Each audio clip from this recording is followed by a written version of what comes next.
So if I can ask you all to switch your cameras on. Lovely. And I'm going to go round my screen. So if I can start with Emily. Good morning, everybody. My name is Emily Bignell, and I'm Artistic Director of Shooting Fish Theatre Company. And my role on Reconnecting Lincolnshire project was the creative director. So really overseeing all of the different artistic elements for the project, working with all the individual artists to make sure there was a sort of cohesive artistic thread, and everything was embedded in our key themes for the project across the board. So that was my role. Brilliant, thanks very much. Can I ask Leanne next? Yes, hello, hi, I'm Leanne Taylor. My role in the project was as producer, working really closely with David Lambert, and we worked on sort of the organisational development of the whole project.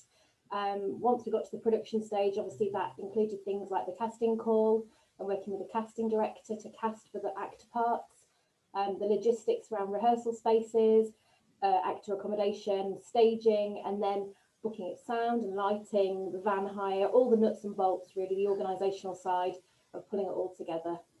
Brilliant, thank you. Can I come to Laura, please? Laura, sorry, love, you're still on mute. Oh, difficult. Good morning. My name is Laura Caudry. I'm a theatre designer and artist, and my role was working with the children from the beginning alongside the other creatives to devise the visual outcome for the piece. And that really involved gathering their thoughts and their ideas about the piece and feeding that back into the creative team, and then helping the children and the young people to make and realise the set. Brilliant, thank you. Right, I'm going to move on to the hundreds of Davids. So let's start with David Lambert, please. Hi, I'm David Lambert from Cultural Solutions UK, one of the two project producers. A producer is in essence a factotum. A producer does just about anything and everything that needs doing to get the show on the road. So for Reconnecting Lincolnshire, Leanne and I divided up our roles and responsibilities, supporting each other as and when. I led on putting in place the funding matrix. Now, the funding matrix identified the potential funding partners whose criteria met the project's aims, their outputs and outcomes. I also kicked off making contact with potential partners and stakeholders, schools, community groups, faith groups, including Grimsby Mosque, who were understandably reluctant to engage with us at that time as they'd been firebombed a few months earlier. Then there's health and safety and obviously safeguarding, underpinned by the creation of the project structure, you know, the who, the what, the where and the when. But as I said, a producer does what needs to be done, buying props for the show, driving actors to their accommodation, making sandwiches, putting out the chairs, putting up the set, and meeting with chief executive officers of national organisation. It's all in a day's work. Thanks, David. Can I come to David Lane? Hi, good morning, everybody. So I was the writer on the project. So my role was to initially work with 6 different schools to find ideas from the young people, to work with them to get their voices into the play, to interview community leads who were signposted by Shooting Fish and by Creative Solutions, so that I could talk to people about the themes of the play from their perspective, and to then fold together all of the different workshop content that was coming through from all the different practitioners on the project and create a story out of that that could reflect the young people's views and opinions and experiences, and then work very closely with Emily, the director, to redraft that script, and then crucially take the script back to the young people when it was mid-process, before it was finished, to get their feedback when it was just ideas stage, a few scenes, a few sketches, so they could be a really active part of the development of the story as well. Brilliant, thank you, David. Dave Brooke. Oh, sorry. I forgot I was actually going to be seen. I've been involved in the project doing some of the video production, been working with the young people to create films to go with it. I didn't do it in the previous year, but I've done it kind of in some of the initial stages. And I was due to do it in the previous one before it got cancelled due to COVID. So producing a lot of video content. I also and audio plays and things like that. So anything technical, multimedia related that goes into the productions, I kind of work on those. Yeah. Brilliant, thanks Dave. And finally, the person without whom today definitely wouldn't be happening, and who has supported a lot of the work, Catherine. Hi, I'm Catherine Wright. I'm Chief Executive of Columbus St Gabriel's Trust, which is an endowed charitable foundation which particularly supports and promotes religion and worldviews. I think it's safe to say that the Trust has supported this project for quite some time, actually, before even I was in this role. And I had the great pleasure, I think it was almost a couple of years ago now, seeing one of the theatre productions in a school in Lincolnshire, and it was truly inspirational. And so when another application came in for the dissemination of this project more widely, the Trust was delighted to support it. And although it's not quite what we had perhaps anticipated when the application came in to start with, today is part of, and I think it's fair to say it's part of that dissemination. So it's a pleasure to be here, Gillian. Thank you. Brilliant. Thank you so much, everyone. So that is the team. And what I would like to do is to just kick us off by giving a little bit of the context, and giving a sense of how this project came to life and how we have got to the point that we are at today. It's really going to be a little bit about my own story as it happens. So I, as I have said, work as the Diocesan RE advisor for the Lincoln Diocesan Board of Education. And in that role, my job is to support all schools, all different types of schools across the region to deliver effective RE. But I am not from Lincolnshire. I am an alien who has moved into the region from the northeast of London. And I moved here about 6 years ago, from an area of the country where I have been an ethnic minority my whole life, into an area of the country that felt and looked very different, from a cultural point of view, from a worldviews point of view. And what I mean by that is that every person occupies a particular way of engaging with the world around them, of drawing meaning from the world around them. And that is shaped by lots and lots of different influences, which might be deeply personal and individual, or might be affected by the wider society and culture in which they are situated.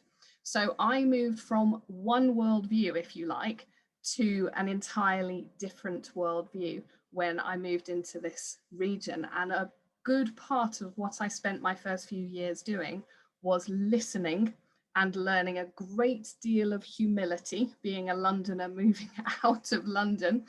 And one of the things that I noticed our teachers found most challenging in this region when they were teaching RE was the fact that there wasn't a great deal of diversity to help pupils engage with questions around difference, around diversity, and around different ways of looking at the world, engaging in the world, drawing meaning from the world. And back at that time, back in 2014, one of the real issues that many teachers were coming to me with was the fact that there weren't many compulsory religions on the locally agreed syllabus for RE at that time, aside from Christianity, and that some schools were finding it difficult to teach particular religious worldviews because of some of the assumptions and misconceptions about those worldviews within the wider local community. So there were quite a number of schools at the time who contacted me because when they tried to teach in particular about a Muslim worldview, about Islam and Muslims, they were getting quite a lot of grief from the local community, and they felt a real need to ensure that the pupils at the school were getting the opportunity to explore a Muslim worldview in depth, with real curiosity and real excitement. And so back in 2014, I started to work with a number of schools near Boston on a project called Unity in the Community. And that was an opportunity for the children to learn about a huge range of different religions, including Islam, and to then present their work as a sort of religion and culture fair that their parents and their grandparents and their friends and family would be invited to, so that the adults in the local community could learn a little bit more about these traditions in a safe space. And we had lots of support from various different people to help us do that. But it became very, very clear very quickly that this was not a challenge faced by just a few schools. It was something that was very widespread, and I realized we needed a project in place that would be able to have a greater impact. What we also realized was that the challenges were different in different areas of this region. There are some areas that have very large, diverse communities and others that are very monocultural. So what we were looking for was a project that would help children and young people to engage with a variety of different religious worldviews in a way that was appropriate to the context that they were in and offered opportunities for the wider local community to engage and learn together and talk together at the same time. Now, I have to put my hand up here and say I come from a family who love the theatre. My little sister works as a producer as part of a production team in the West End in London. My mother is obsessed with the theatre and goes wherever she can. So she's really suffered during lockdown. So it was a fairly natural fit for me to think that one of the most effective ways in which we were going to achieve these goals was through engaging with the creative arts and working alongside some incredible local creative practitioners from a range of different creative arts. So that started our very first phase of Reconnecting Lincolnshire, which happened between really from the planning through to its realization 2015 through to about 2017. So what I want to just quickly show you now is a short excerpt from our evaluation film from that first phase of work. So Dave, can I ask if we can show that now?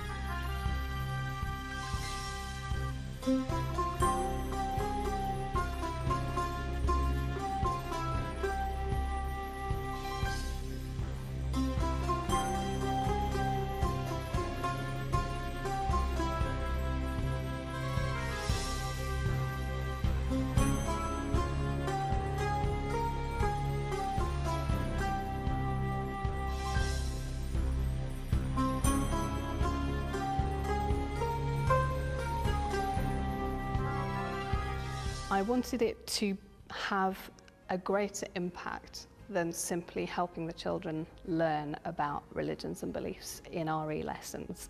We wanted it to become a bigger conversation within local communities.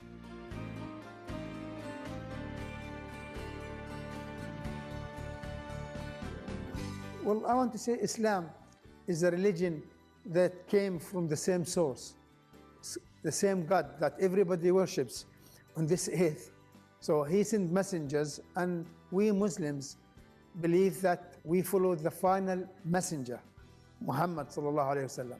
There are some of the stories in the Quran that I know sort of do match up to some of the stories in the Bible. I think we live in a world with a lot of fear, a lot of which comes from ignorance and just not knowing about each other. And I think that the more we learn about each other, the more we can alleviate those fears and be tolerant towards one another. In some areas we're finding that the conditions were right for the conversations to just really start straight away and develop deeply straight away. And in other areas we were finding we were having to do a bit more work in actually helping the conversations to actually start and making the connections between the different participants. So I would say it's definitely had impact in all three regions in terms of promoting conversation and, you know, balanced and informed conversations about religions and beliefs. but the impact has been slightly different depending on where we're talking about. Well, I've come all the way from Birmingham, 2.5 hours to see this, and I was so inspired. I thought it was fantastic, really powerful. I found out loads of things about Islam that I didn't know before, and some bits of Christianity as well.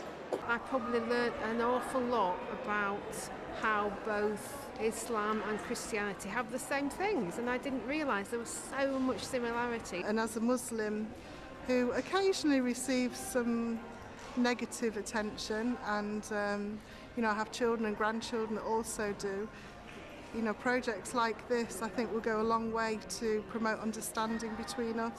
Were we to do this exact project again, we would factor in a longer time element for that trust building to take place.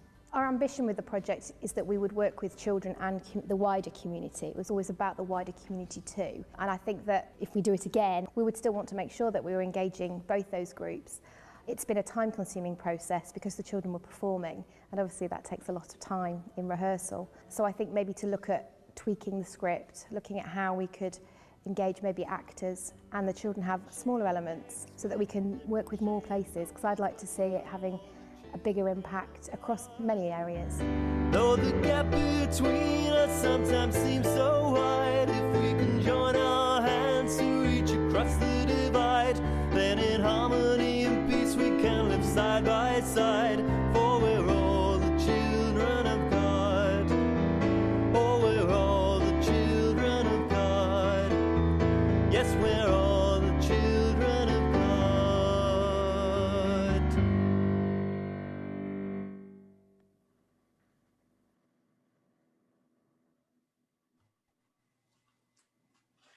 So as you can see, that's really just gives you a flavour of what that first phase of work was like. And I think probably the most important element of that was to ensure that we had the opportunity for the members of the wider local community to engage in the work. It was a bit of a non-negotiable. If the pupils were going to take part, then their families had to take part as well. So what I'd like to do now is to invite David Lambert, David Lane and Laura to just give us a little bit of an idea about how they feel the next phase of work, which culminated in our play, Our Place, drew from that and built on the work in that first phase. So David Lambert, I'll hand over to you.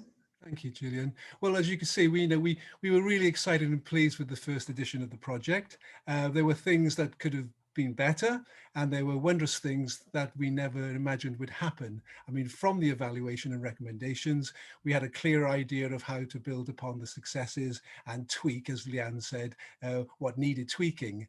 The focus moved away from sort of Islam and Christianity and opened up into a larger landscape, taking in world views, bringing in professional actors to work alongside children and young people, whose voices we wanted to amplify.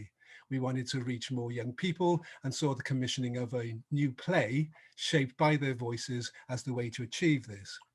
We had to avoid overstretching ourselves, which we always do. I mean, Lincolnshire is a big county and getting around it takes hours and hours. And finally, we had to identify how our new vision would be funded. You know, so all this went into phasing and sort of shaping phase two. But ultimately, what we had was this solid foundation on which to build upon. Thank you. David Lane, can I come to you? You obviously have come into this from outside, almost like myself, really. And what was it like for you coming into this second phase of work? It was fascinating, very interesting. So I spend a lot of time working as a writer who comes into communities of which I'm not a part, and my job is to both remain impartial but also try to quickly become enough of an expert to reflect and echo back the experiences of the people who sit in that community through creativity, through a play. So I think the initial parts of the projects were about meeting the team, that's here today, and using them as a research resource, using yourself as a research resource, Gillian, to get a context, an overarching context for the challenges that were being faced in terms of religious education, religious assumptions and perspectives, and to begin to get a sense of the context into which the play was going to arrive. And that then led on to working closely with Emily Bignell to co-devise creative workshops that I could take into the schools to work with young people who were years 6 and 7, to find out what they thought. Having heard what all the adults thought, it was important to then go and ask the young people what they thought, what their experiences were. So across a few weeks, I ran 3 or 4 workshops with Emily, which really sought to do, I guess, focused on 3 things. One was asking young people to think about their identities at home, and then their identities at school, and then their identities outside both of those places, and to start to question whether those identities were different, whether they were in flux, and what informed those identities. Part of the answer to what informed that often became parents, and the community, the wider communities in which their parents sat, into which they had become part because of their age. That became a conversation about, hang on, when do I become independent? When can I have my own views? Hang on, why do I think these things? And then that led on to another stage, which was about, having done the big themes and big questions about identity and community and place and who am I, which are really hugely challenging, I think, for children of that young age, the simpler role of asking them about their lives, about their ordinary day-to-day lives, and then us as a creative team really valuing the ordinary experiences they were having and trying to make those experiences feel extraordinary and valued, so that that could become part of the script and become woven into the story. And so the script developed very much with their voices in mind, and the wider context of Lincolnshire as well. And part of that process for me was, sitting in the car for those hours and hours, looking at the landscape, looking at the villages, looking at the kind of makeup of the landscape, all sorts of different things that come in and affect the impact of the play. But essentially, all of that stuff was being distilled and digested into the activities that were taking place in the classroom, which would then come in to inform the play as well. Brilliant, thank you. I just wondered, I mean, obviously something that we're talking a lot about in RE at the moment is around this shift from sort of teaching religions as though they were these chunks that you could kind of put on a table and poke and, remember everything about it, to a more sort of complex and messy way of looking at the reality of religions, to this shift towards worldviews. And I'm aware as a teacher that one of the things I find the hardest to do is to step outside of the way that I was trained as a teacher, to try and look at my subject in an entirely different way. As a writer, how does that work for you, to step outside of your way of seeing the world and try and locate yourself in somebody else's way of seeing the world? I think it's about listening well, and giving space. And that's a hard thing to do as a writer, because you very quickly want to form opinions as a writer, because that's the basis from which you create a story, that you feel something, you care about something, and you attach your ego to it to some extent. And so it was about waiting. It's about waiting and listening and responding and allowing yourself to be challenged by the things that you hear. And then to try and create that as a cyclical process, to recognize and share that you are being challenged, and to offer that back to the young people and say, I'm really challenged by that. What do you think? And to try and share an experience with them of discovery, and say, actually, we're all discovering things here at the same time. And I think, being an outsider, I really enjoyed that role, because you can allow the young people to be experts of their own lives and their own region and their own area, and to kind of offer yourself as a sponge to soak up, their experience, as long as it is then brought back and reflected and valued. That's the really important thing. It's not just you sponge it up and you leave. You sponge it up and you come back and you bring back writing, you bring back exercises, and say, I've been thinking about that thing you said, I've been thinking about these things you reflected upon, and here's a play that's going to happen with professional actors that you've been part of creating. So the waiting is a tricky thing, especially when you have a short time frame to write. And this was a short time frame in which to go from research to first draft. So it was, but that was incredibly well held by the whole team in terms of the timings of that process. Brilliant. And did you find, when you were doing those workshops with the young people, and you were sort of helping them reflect on their own identities and the things that shape them, did you feel that they were finding it challenging to almost step outside themselves as well?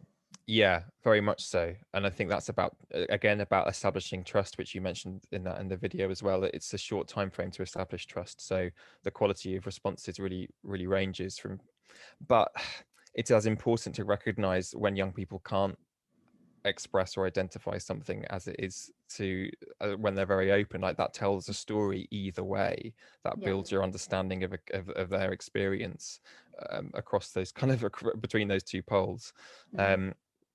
I think they found it challenging to identify the difference between something they liked and a belief. And this is something Laura and I know might talk about through the design workshops as well. But that was a big learning curve, I think. And for us as well to go, okay, what is the difference between something you care about, something you like, something you'd fight for, and a belief? And what's a value? So I think we slowed down slightly in terms of taking in material that was seeking out these answers in a very kind of quick, accessible way, and then realizing quite quickly that even the vocabulary itself hadn't been broken down enough. And through that, understanding how complex it was. And at one point, Emily reminded me, like, don't forget just to sit down and talk to them. So often I'll go in, all bells and whistles, like workshop exercises, post-it notes, cover the stuff with words. And Emily intervened with one of the workshops at one point, and we just sat down and had a conversation for 20 minutes with all of them. And that was almost a more valuable experience than lots of exercises, just listening, showing them that we could listen to them. Brilliant, thank you. Laura, can I bring you in then? How did that sort of experience of working with the young people show some similarities or differences to David's experience? Sorry, mute again, my dear. You'll have... Excuse me. Thank you. Yeah, it was really wonderful to work with them right from the beginning. So as a designer in theatre, you tend to sort of come in a bit later to the project. Often you have a script already, but the kind of work I've been doing recently and work with Shooting Fish is all about working within a community and gathering stories, gathering voices, and then feeding that back into a script or a design, and then bringing the design back to them, and that sort of backwards and forwards. So that was a really lovely challenge, and I think worked really well for a complex, and I think the word you use, messy, is really good here. I think as the design process is, as a designer, you're constantly reflecting, creating, reflecting, analysing, creating, reflecting, and reproducing and reworking. And I think that as a model was really useful for them, to be able to just get interested in themselves, get interested in their classmates, their teachers, me, and then ask questions and get interested in the wider community and people not within their community that are different. And I think that was the goal, really, is just to get them interested and ask questions. So I definitely think we didn't necessarily answer many questions. It was about asking more and just coming up with more questions about the world that I think then encourages respect and appreciation for people that have different views. I think that exploratory journey for them was definitely the sort of the gold dust, really. I mean, the end product was beautiful, and the end product was what we were working towards. But for them, I think they'll remember all of those sort of exercises and those creative processes. I think as well, with the collecting stories and listening to them, the wonderful thing about creative expression is you don't need the words. So for those young people who maybe can't voice what they're thinking, or they're not quite sure how to articulate it, actually a visual creative outcome is a really valuable tool for RE. I mean, I have to admit, there's a couple of things that really resonated with me from a teaching point of view, which is that we have had this model in RE of every lesson is something new. You know, you do a lesson on a mosque, and then a lesson on a festival, and then a lesson on an artifact, whatever. And what we need to move towards doing more is taking the same thing and keeping it consistently and revisiting it. You were talking about reworking, refining, reproducing, and each time you come back to that thing to have new thoughts, new conversation, new knowledge that you are bringing to your interaction with that thing. And I can see how powerful that can be in the classroom in terms of educating about different religions and worldviews as well. And I 100% agree that there is a real need to find mechanisms of expression, particularly of very abstract ideas, that are not just word-based. And I think this project has really, really flagged that up. Yeah. Laura did a lovely activity that really opened up the children's thinking. And I think it was Laura, when you asked them to just show what they carried with them from day to day and what that sort of said about them. And it was such a kind of empowering thing that somebody was taking such an interest in them, and such a lovely sort of opener. Can you just tell us a little bit more about that? So I love that activity. It was very simple. It's really just sort of taking out of your bag, or if they didn't have those things, then what they would take with them to a friend's house or their family, and laying it out in front of them and really taking interest in that, and then starting with some general questions. You know, what is that? Why do you take that? And then further, more specific questions. Well, why is it that color? Well, why is it that material? Do you use that? How do you use that? Who gave that to you? Why do you like that? So just starting to interrogate those things is so revealing, because it identifies what you're interested in, and also what your beliefs are, because it's a visual manifestation or a visual expression, or a symbol. It can be a symbol of something you believe in. It could be a practical solution to something, or it could be part of an activity that you engage in that then that directly links to a belief. And actually some of the kids are asking me questions, and I didn't realize, you know, certain things they pointed out to me by, you know, the questions they asked about certain things I was carrying, which was really interesting. So yeah, and I think that was a really worthwhile a really worthwhile exercise to do. David, sorry, did you want to come in there? Just to kind of consolidate that, I don't think it is by any means an accident that the play ended up being about 3 young people searching for their identity, searching for their own beliefs, trying to find ways to express the differences they felt inside themselves, that at the beginning of the play they don't know how to articulate, and that by the end of the play they found some kind of way to achieve. I think that did come almost directly from, not necessarily from the outcomes of the exercises that Laura and I were setting, but from the questions that arose and the challenges that we met as a result of setting those exercises. That, you know, who am I, what do I believe, or why do I carry this? So that self-reflection, that became the kind of narrative spine for all 3 characters in the play in the end. Thank you. And I think that's something that's coming out more and more, is that if you want to provide children and young people with an opportunity to learn about, engage with different worldviews, you have to build into that an opportunity for them to have that self-reflection, that clear understanding of who they are and what their positioning is and why they are positioned the way that they are positioned. Well, what we wanted to do is very quickly show you an excerpt from the play itself. David set that up quite nicely. The play explores the journey of 3 young people who are on the cusp of transitioning from primary to secondary school, and who are all in situations of challenge and conflict insofar as they are beginning to push against the worldviews that they have occupied for most of their childhood. So Dave, can I ask you to show the clip for me, please?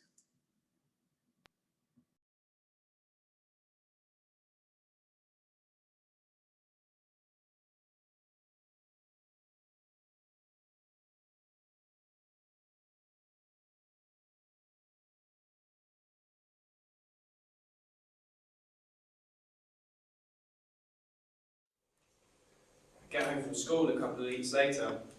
Mum and Dad are in the kitchen waiting. They look proper mad. Tyler sent up to his room and they just stand there staring at me. Wow. Mom's up a ladder and Aurora was smiling. All my bedroom posters have been taken down. There's just pots of paint and rolls of wallpaper everywhere. I can't even plug in Nintendo to play Mario Kart. How sick? I asked her. Very sick, says Nana.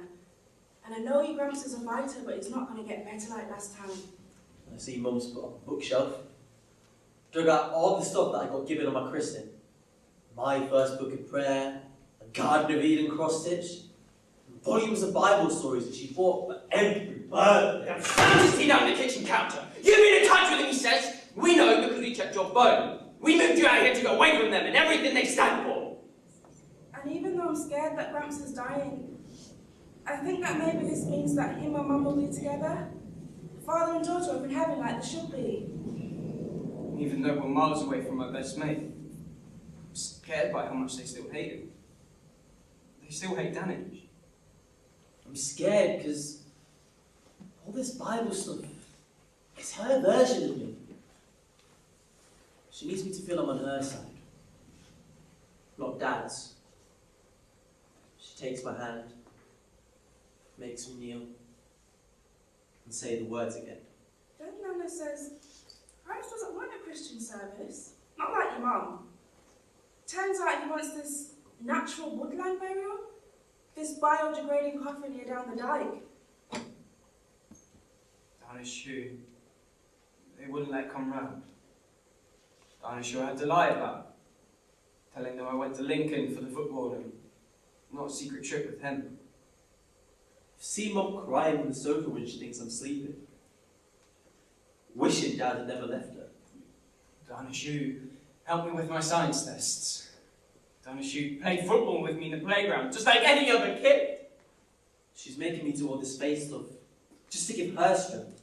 No, he's wrong. They both are.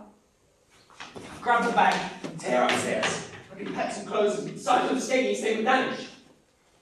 Dad stops me in the bedroom door. Don't you move a muscle. And then Mum says, you choose the right path, son. Not like that lying father of yours. Gramps needs to be buried in the churchyard with Mum. He just has to be. Tyler's crying underneath his duvet. Thinks I'm moving out. Shout right into Dad's face. Look at what you're doing to him and me. You moved us out here just because you're scared. I feel red inside. Dad's neck goes red.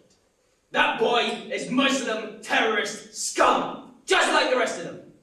You get in touch again, and I know people who will find him. Mum's asleep later that night.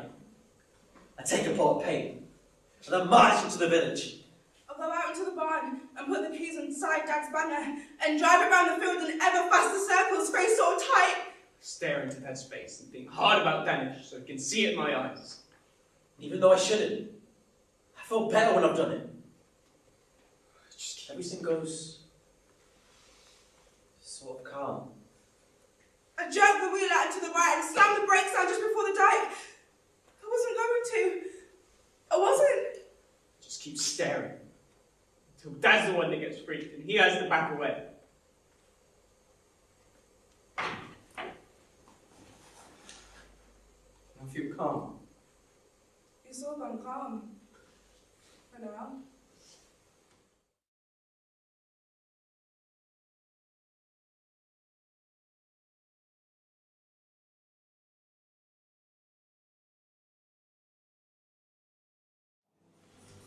Every Sunday lunchtime, me and Nana go down to the woodland by the dike to visit Gramps. I usually say a prayer. Nana won't join in, but says amen.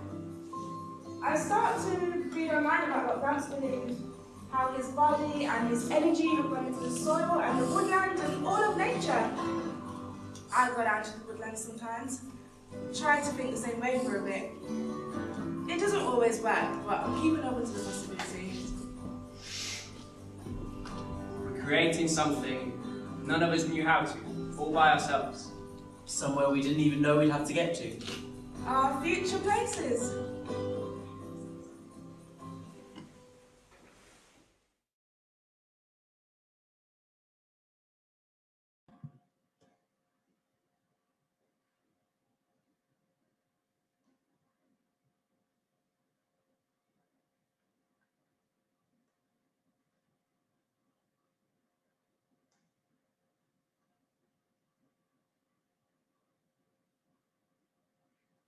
Thank you. So that was just a couple of excerpts from the Our Place play, which was performed last year, and we had intended to share it again in the academic year that's just gone in June 2020 at Lincoln Cathedral to a much wider audience, but obviously events intervened and we had to adapt our plans accordingly. So I'd like to invite Leanne and Emily to just have a bit of a conversation with us about what impact this process had on the various people who were involved and how that's shaped our thinking from here. So Leanne, if I come to you first. Thank you, Julian. Yeah, I'm going to just talk a little bit about the impact. So obviously, when we set the project up, we took our initial aims and objectives and we planned our evaluation sort of at the outset, really, so that we would have the data to be able to show the impact. And we used a variety of tools to measure that impact, including a Likert scale to show the journey travelled, as well as questionnaires, interviews with all of those involved, and also sort of anecdotal evidence from our facilitators and artists. We also had the data that related to our motivations of why we developed the work. So one particular school we had chosen to work with, we were aware that 75% of the parents in a year 5 RE class had actually withdrawn their children from RE because they didn't want their child to be exposed to the teaching of other faiths. So obviously it was really important we worked with that group, and we gained sign up from nearly all of those children who had previously been removed. So we knew straight away that we would be having an impact on that group. Our creative project facilitators fed back to the team both verbally and via a Facebook closed group weekly, and they observed a huge improvement of all the young people really in their understanding and confidence, and also their ability to articulate complicated concepts throughout the work.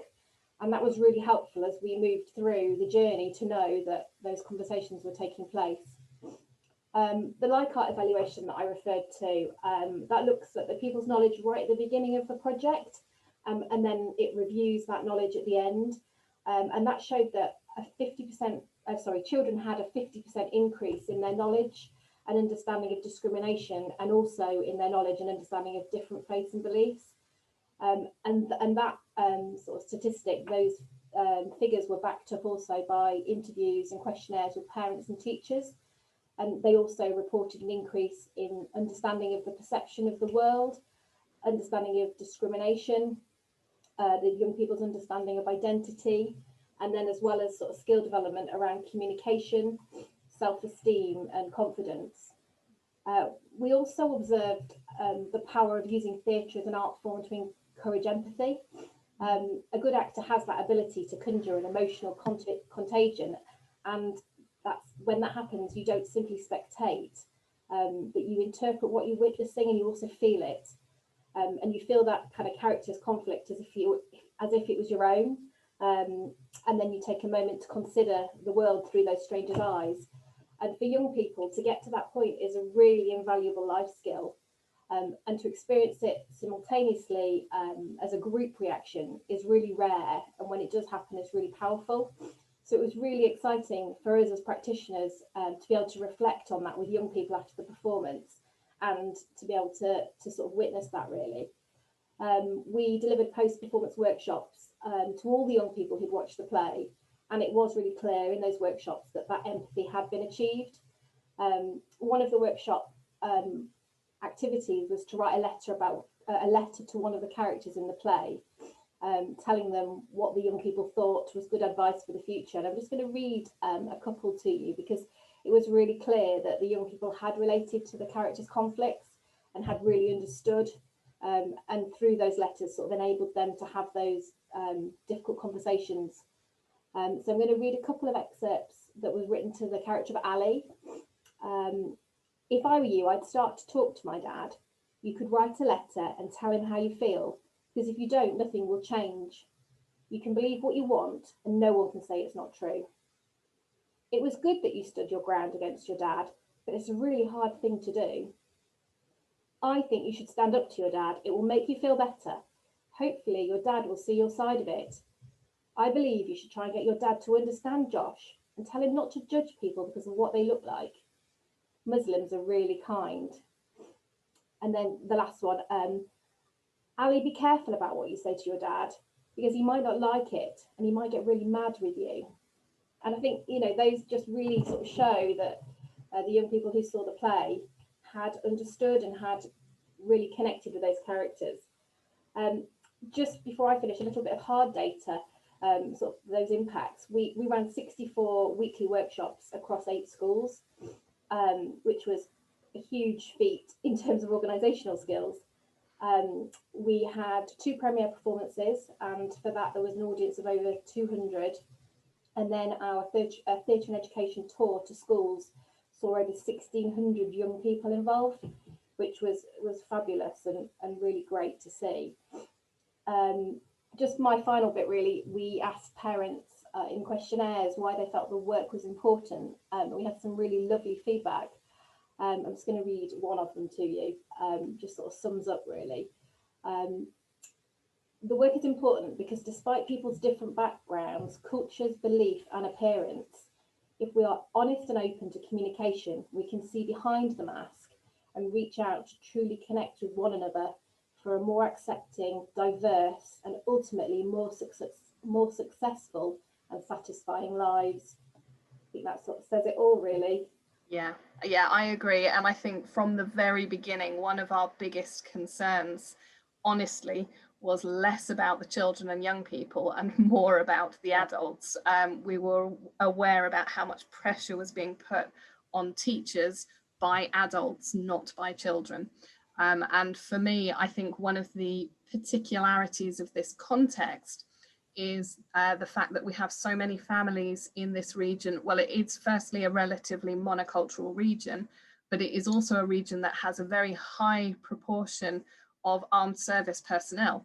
And so you add in a layer there of families where mum or dad may have been serving abroad and had very particular negative experiences based on their service that have then shaped part of the way in which they respond to particular groups of people. And you have to very carefully approach some of that, because that is hugely traumatic for some of the adults that we were working alongside. And I know one of the conversations I had with a parent in Grantham who was an RAF pilot, who actually really sort of effusively said how significant a moment this had been for them, because it offered them another way of looking at a group that they had felt quite badly about based on their own personal experiences, and that had been a real light bulb moment for them, which was an incredibly powerful conversation to have. So it's great we've got that data. I noticed Kevin in the chat asked whether we have written it up and published. So, you know, when I invent my time turner or my TARDIS, that will be the next job to do, is to try to write it up and submit it to a journal, because it is really fascinating data to try and explore. Thank you, Leanne. Can I come to Emily and ask for your sort of responses to this and where we go from here? Yeah, so you know, we really felt that lots of the work we've been doing has had great impact, as Leanne's talked about, but also longevity, and that we haven't really finished the work and there was still a lot more to do, particularly thinking about what happened last year. As Julian touched upon, we were due to actually house the play in Lincoln Cathedral as part of the Church Schools Festival, and that should have reached about 3,000 young people across Lincolnshire with accompanying workshops, and like everything else, that was completely scuppered. It was supposed to happen in June, and there was no way that we were going to have 500 children a day in an enclosed space. Just wasn't going to happen. So we had to really significantly rework what we did last year.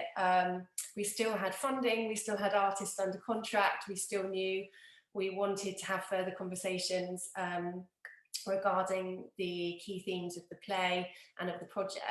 So what we looked at doing instead last year was to really create a learning resource that we could roll out to young people in schools.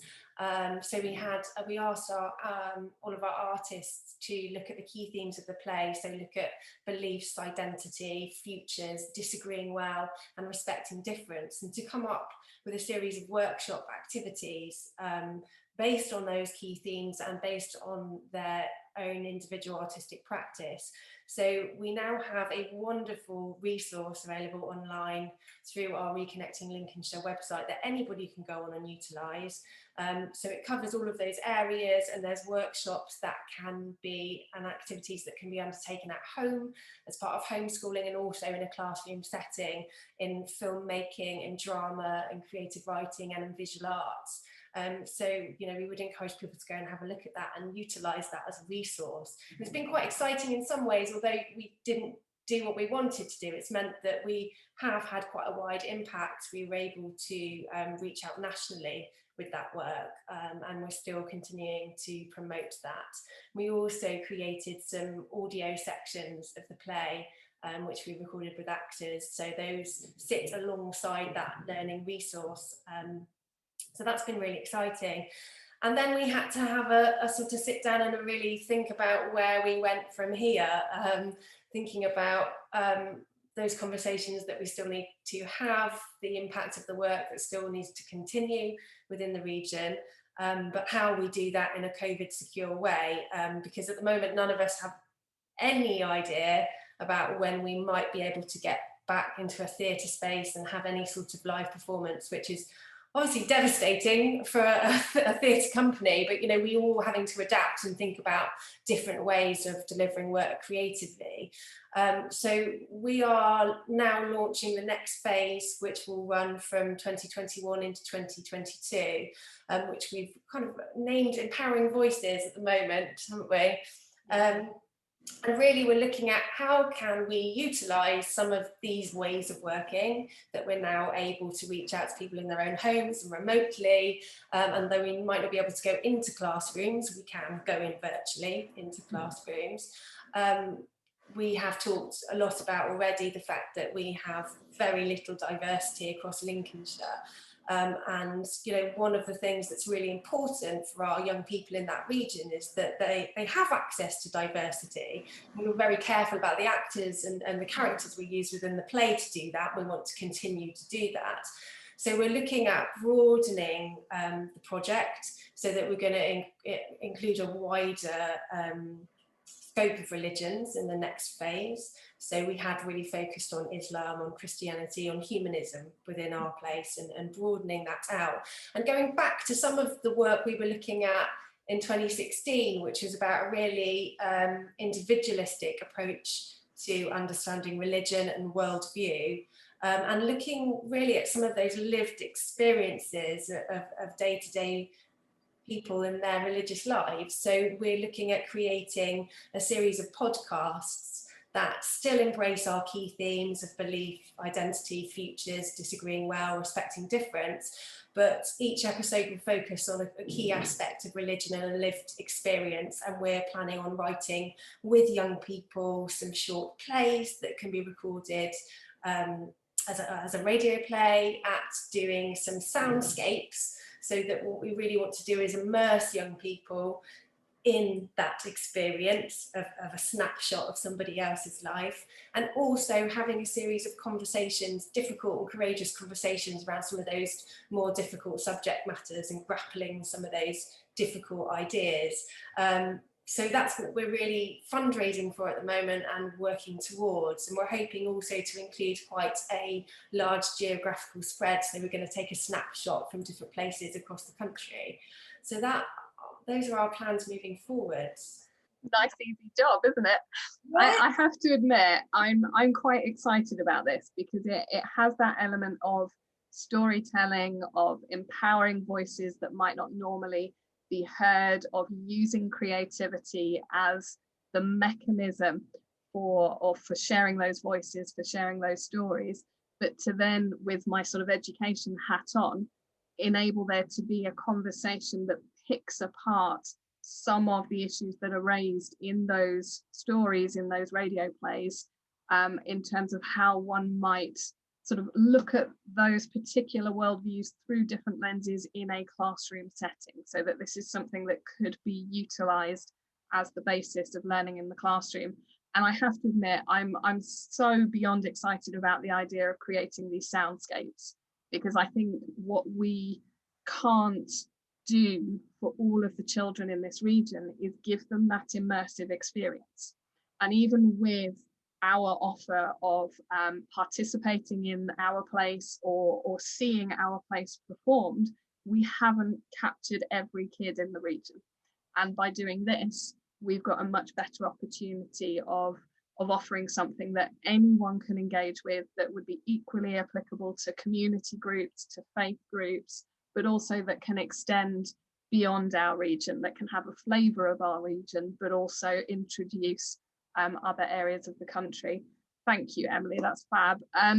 I think we're going to give the children the last word, actually, and then we will move on to a Q&A section. So we have a final little video clip, which was filmed with some of the primary school pupils and incorporated as part of the Our Place performance. So as you're watching this, have a think about some of the questions you might want to put to us, and we'll have about 20 minutes of questions before we take a break. So Dave, if I can ask you to put up the last video, please.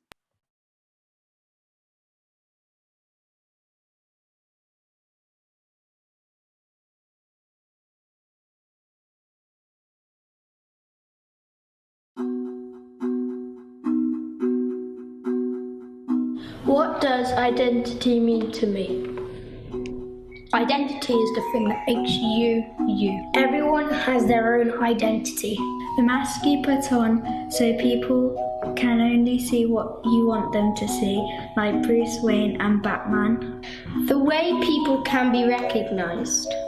My identity is kind of like my passport. It lets the world know who I am. What makes my identity though? It's how you smell, what you believe in, the colour socks you wear, if you play Xbox or PlayStation, how big your ears are, how big your mum's ears are. I'm a girl. I'm a boy. If you believe in unicorns. What you look like. Tall, short. The place you live, the place you were born. What your values are. The food you eat. My identity is a bit like a cake. Cake! It's made up of lots of different ingredients that mix together. What might cause my identity to change? I might start to believe different things. A haircut. You might change religion. Moving to a new country, to a place with different cultures. What might cause me to see another person's identity differently? Seeing them in a new pair of glasses. Getting to know them better. I see people differently when I learn about them.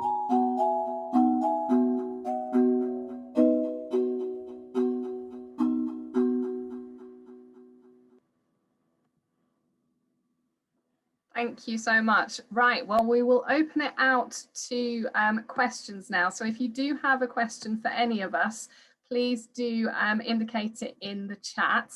And I will do a starter for 10.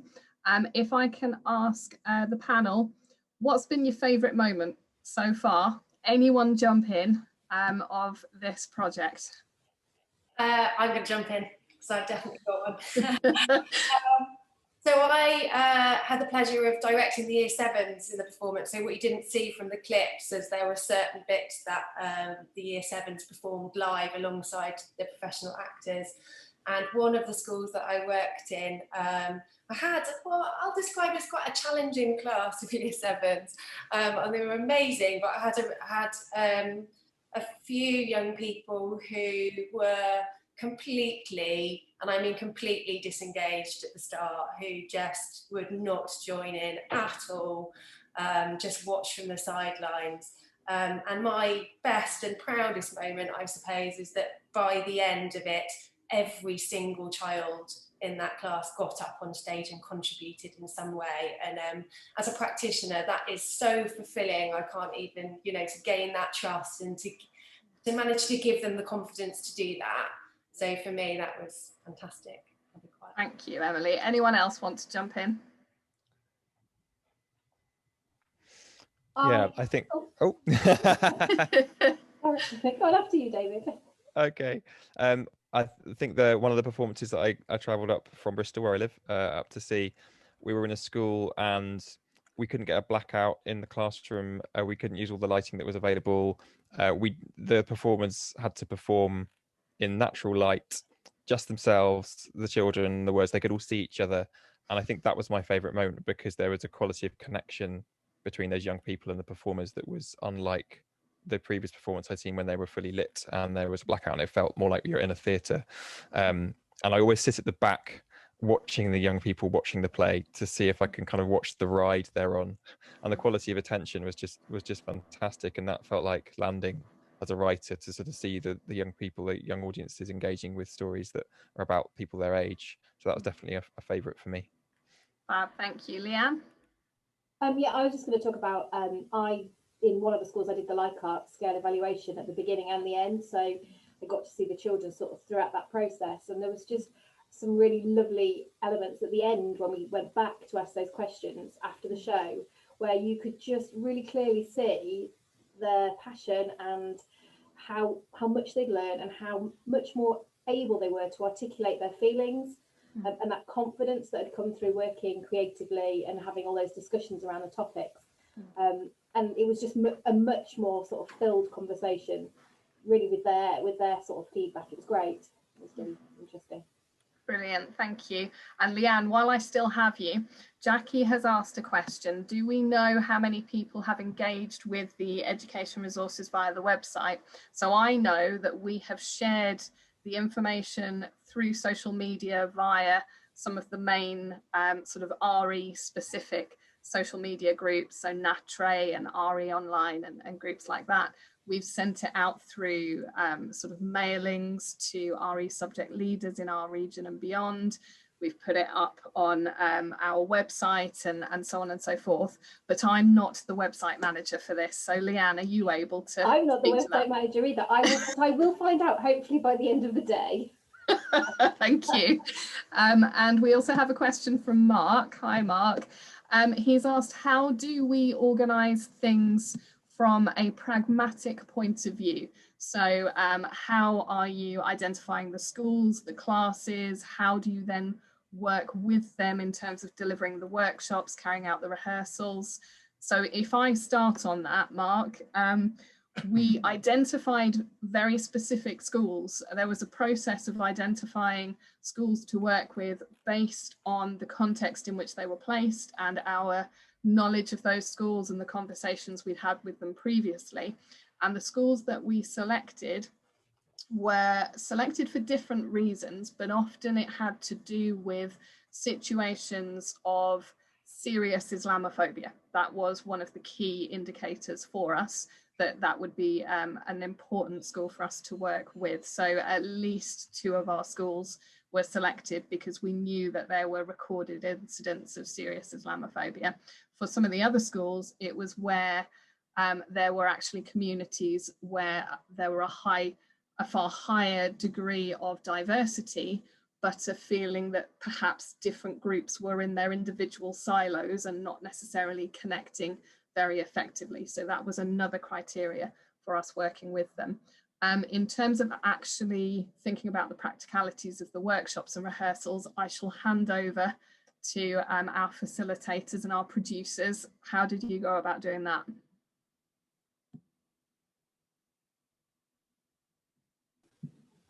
Sorry. Yeah, well, obviously once those schools had been identified, it was very much about sort of creating those relationships and partnerships.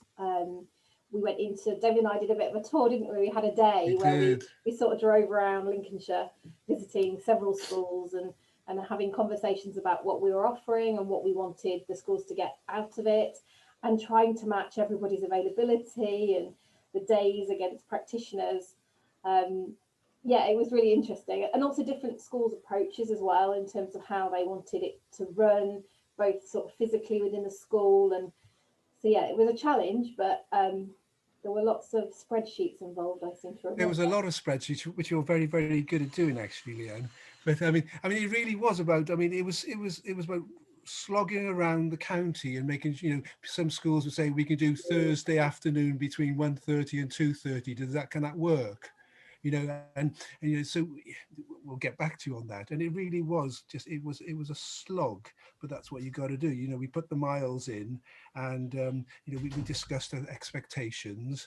We gave them sort of basic outlines, and I'm just trying to think, was there a school that didn't want it? No, there wasn't. Everyone said, that sounds fabulous. Where do we sign up to? And in the end, we had sort of like a waiting list just in case one or two schools sort of dropped off, if you remember.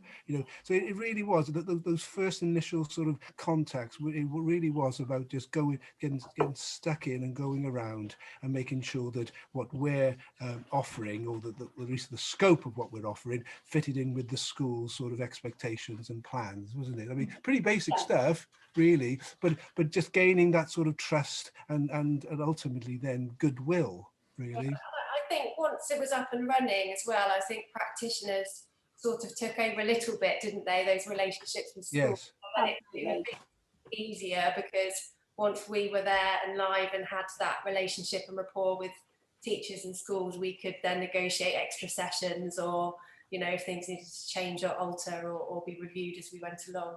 Sure. And it moved it obviously from sort of an abstract, didn't it, really?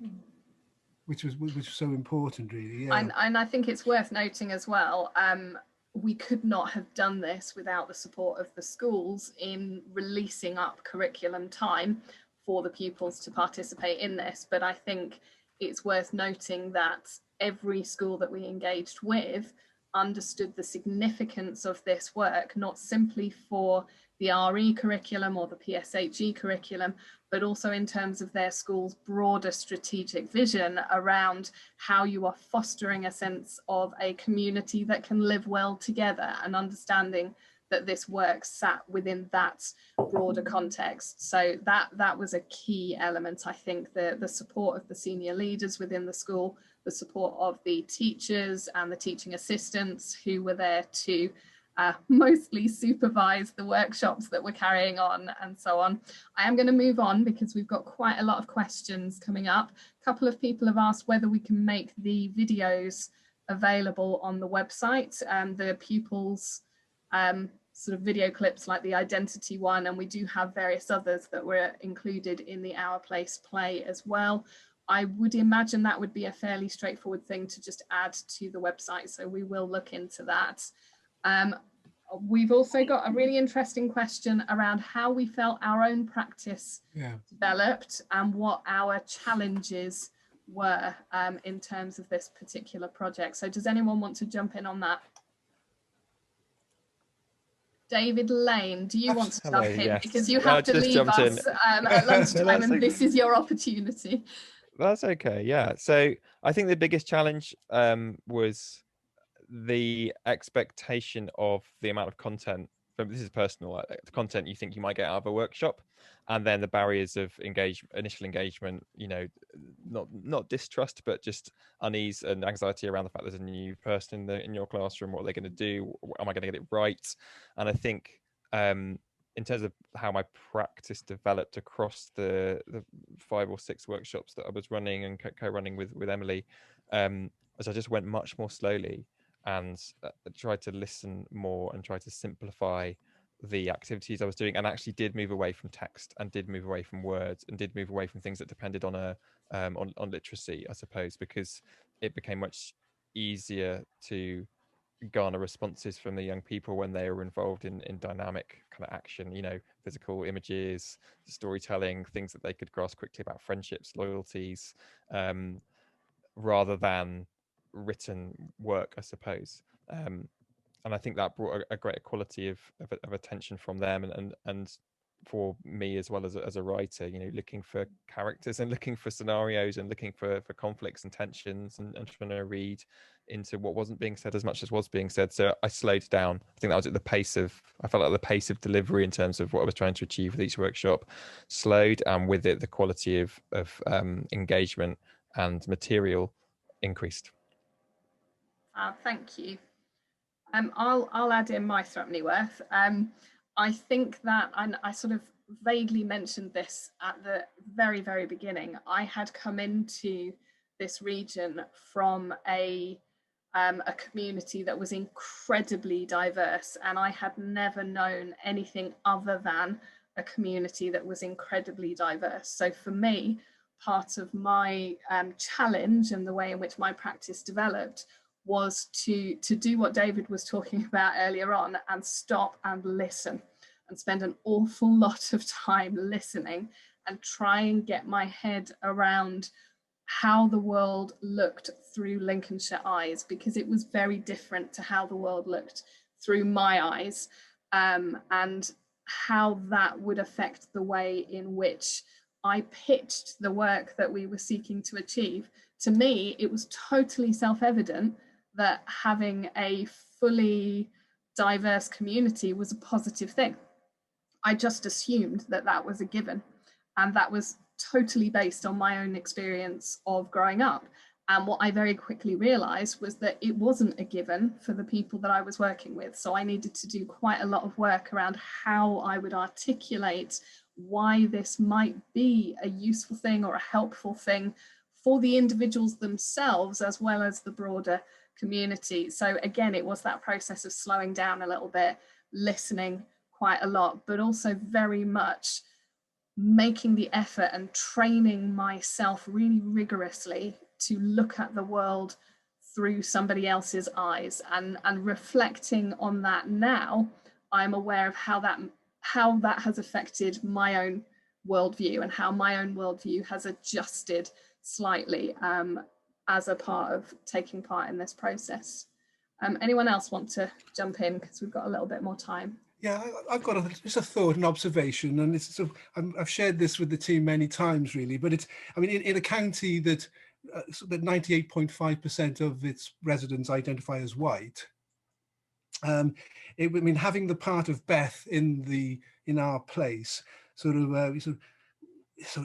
landing, let's say, in an isolated rural community, and we went into one school, and there was that isolated black girl in year 5, sort of sitting down and listening to Beth every word, and hearing about Beth's granddad dying, etc., and insisting after the performance to go over to meet Beth and give her advice on how she might cope with her grandfather's death, was rather special. It really was. And it's, and as you can see, I mean, it touched me then, and it touches me now, really. And I mean, we really should go back and see what that little girl's doing now, really, and where she is, and whether she's taken up acting or creative writing. But it was a moment. And and as I said earlier on, there are things you just can't you just can't plan. You stir it up, and this is what happens. And that was a very special moment for me. I was going to reflect back from what you said, Gillian, about coming from a background where you assume a diverse community as a positive thing, as something that you live with. And Bristol's a very diverse community itself. And I was in London before then. I remember really specifically a workshop that David Lambert came with me on, where we were reading the script for the first time. And as you do as a writer, you label the characters' ethnicities at the top of the play. So you have, there was one black, one white, one Asian. And when we were just reading the character descriptions, we had the name black, and one of the kids just went, "That's racist." And we all stopped. And I said, "Okay, why do you think that is?" And we had a discussion about labeling, and about identity, and about monikers, and about stereotypes, and basically unpacked a conversation about really fundamental misunderstandings about how one discusses ethnicity and identity and nationality. And then when we read the script, one of the children was tasked with reading the part of the character who's Asian, and immediately read it in a kind of cod Pakistani comic cartoon accent.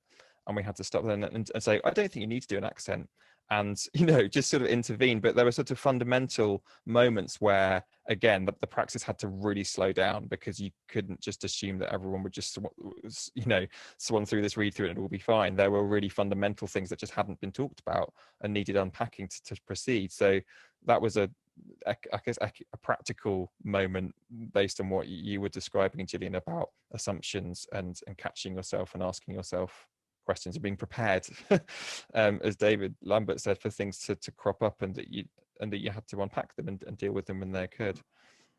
Thank you. I've got one last question, I think, before we take a break, from Anna. Do we think the project could be adapted for working with younger children? Now, interestingly, the very first phase of work we carried out that we looked at right at the very beginning this morning was pitched at younger pupils. And so that work had a mixture of live action, filmed elements, and then shadow puppetry that the children were performing, and they'd created the shadow puppets as well. And that primarily, correct me if I'm wrong, team, but we mostly worked on that phase with lower Key Stage 2. And I think we had some Key Stage 1 pupils involved in helping to create some of the things that we used in the play and be involved in the filming and so on. And what that's making me reflect on, Anna, is the fact that this project is actually moving in a particular direction. It's sort of gone from early years, lower Key Stage 1, lower Key Stage 2, to the second phase of work with Our Place, which was looking at the transition between upper Key Stage 2 and Key Stage 3.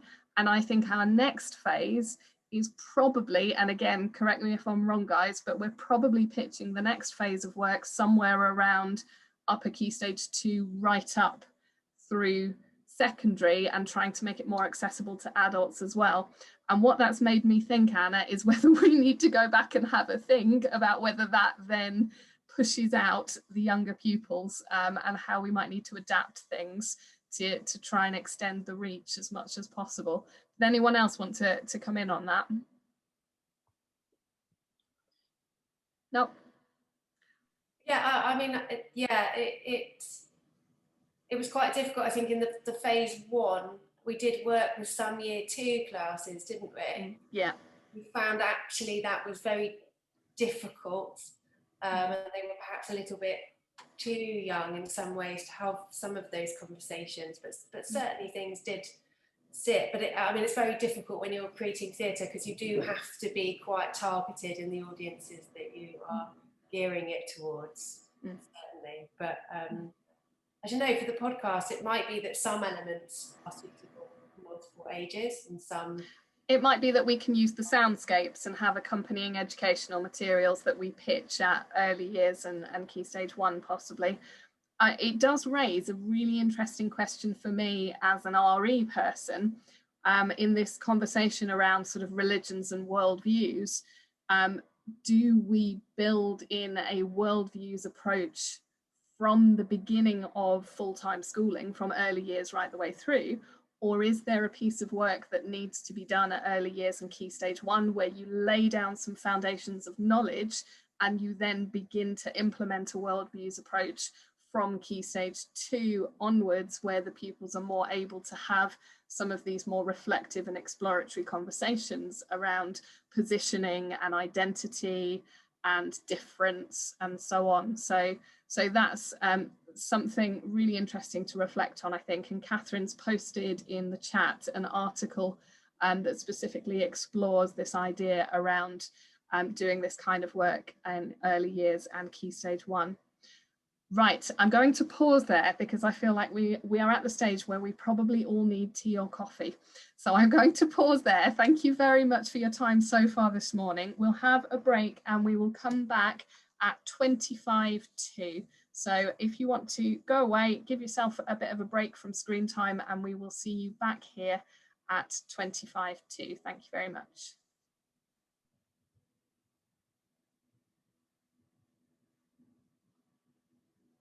To talk to us a little bit about Arts Council funding, and we were lucky enough to be supported by the Arts Council as part of the Reconnecting Lincolnshire project. Hugh's had extensive experience of creativity within an educational setting throughout his career, and he's going to share with us a bit about the Let's Create strategy for Arts Council England, and hopefully how maybe we can utilise the support of Arts Council in further projects of this kind, and there'll be an opportunity to have some questions at the end. So I'm going to hand over to you now, Hugh, welcome. Thanks very much, Emily. Hello, everybody. I don't know how many of you there are out there, but I hope you're having a good day so far. Yeah, so I'm this is the first time you're going to see me today, but I'm back again a little bit later to talk a little bit more specifically about funding. But first of all, I'm going to go through the, here it is, give you some of the kind of headlines from the Arts Council's relatively new 10-year strategy, Let's Create. Here it is. And I have a PowerPoint, so I'm going to endeavour to share my screen now. Let's see if it's going to work.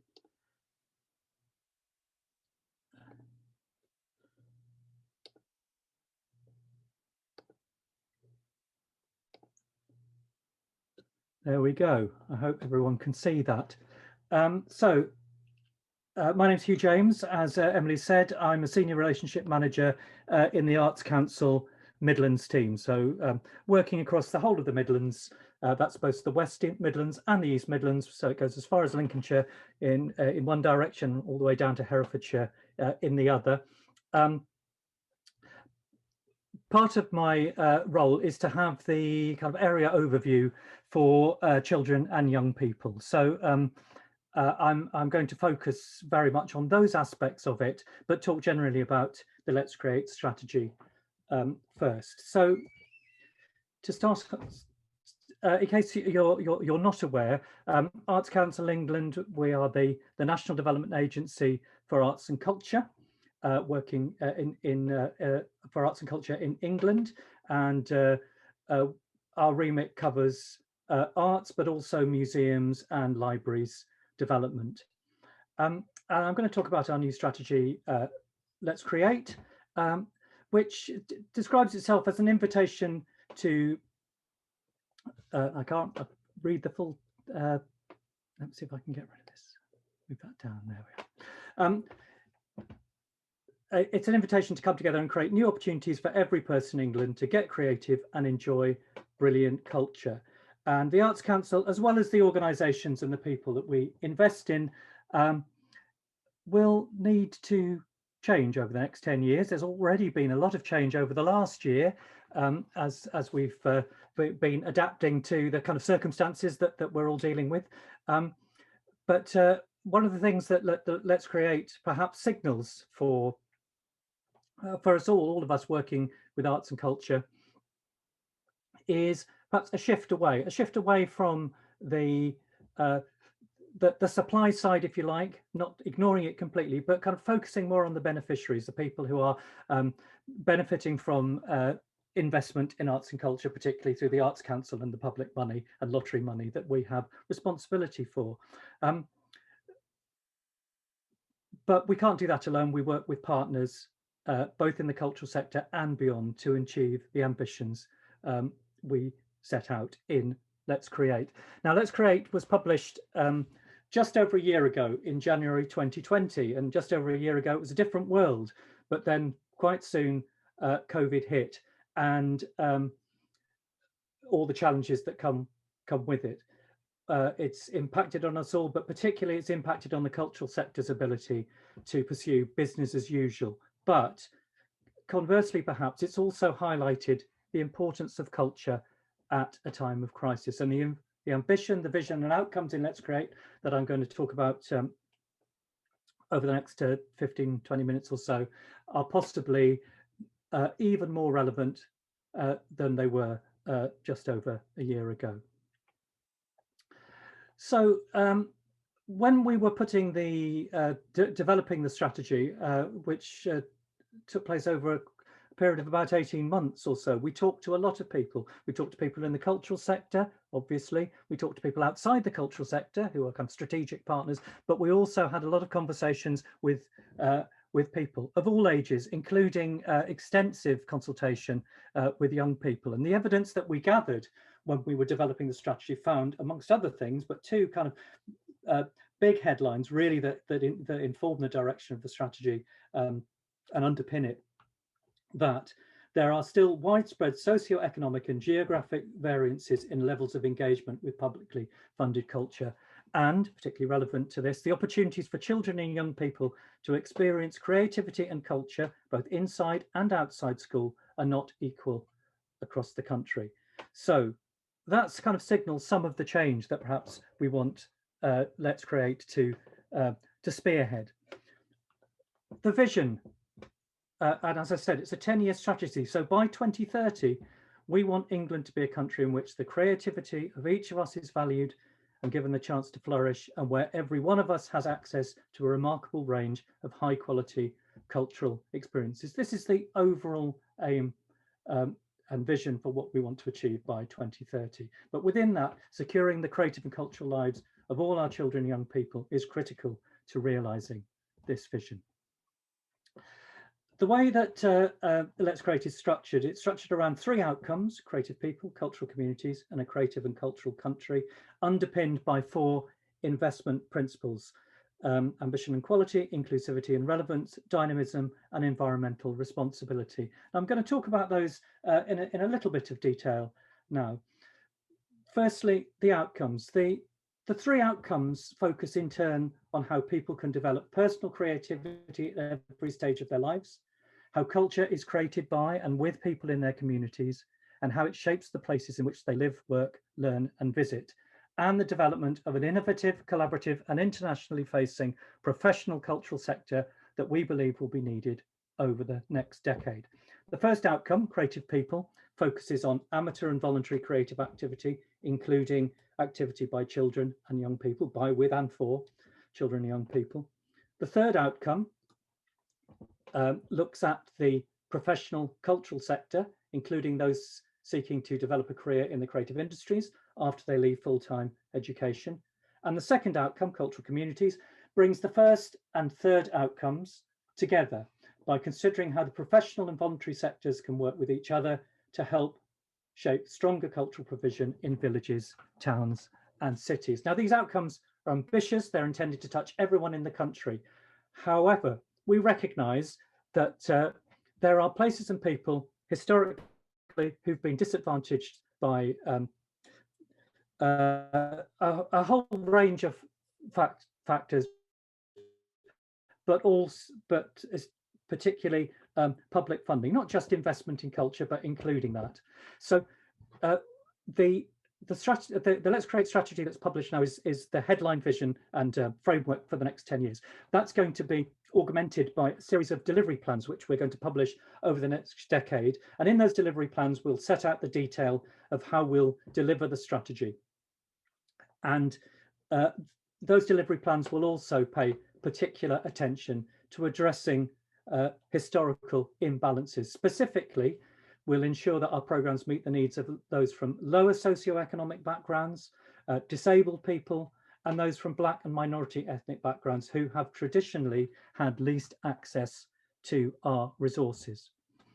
And as I said, the outcomes are underpinned by 4 investment principles, which set out how the organisations we invest in will need to develop to deliver 3 outcomes.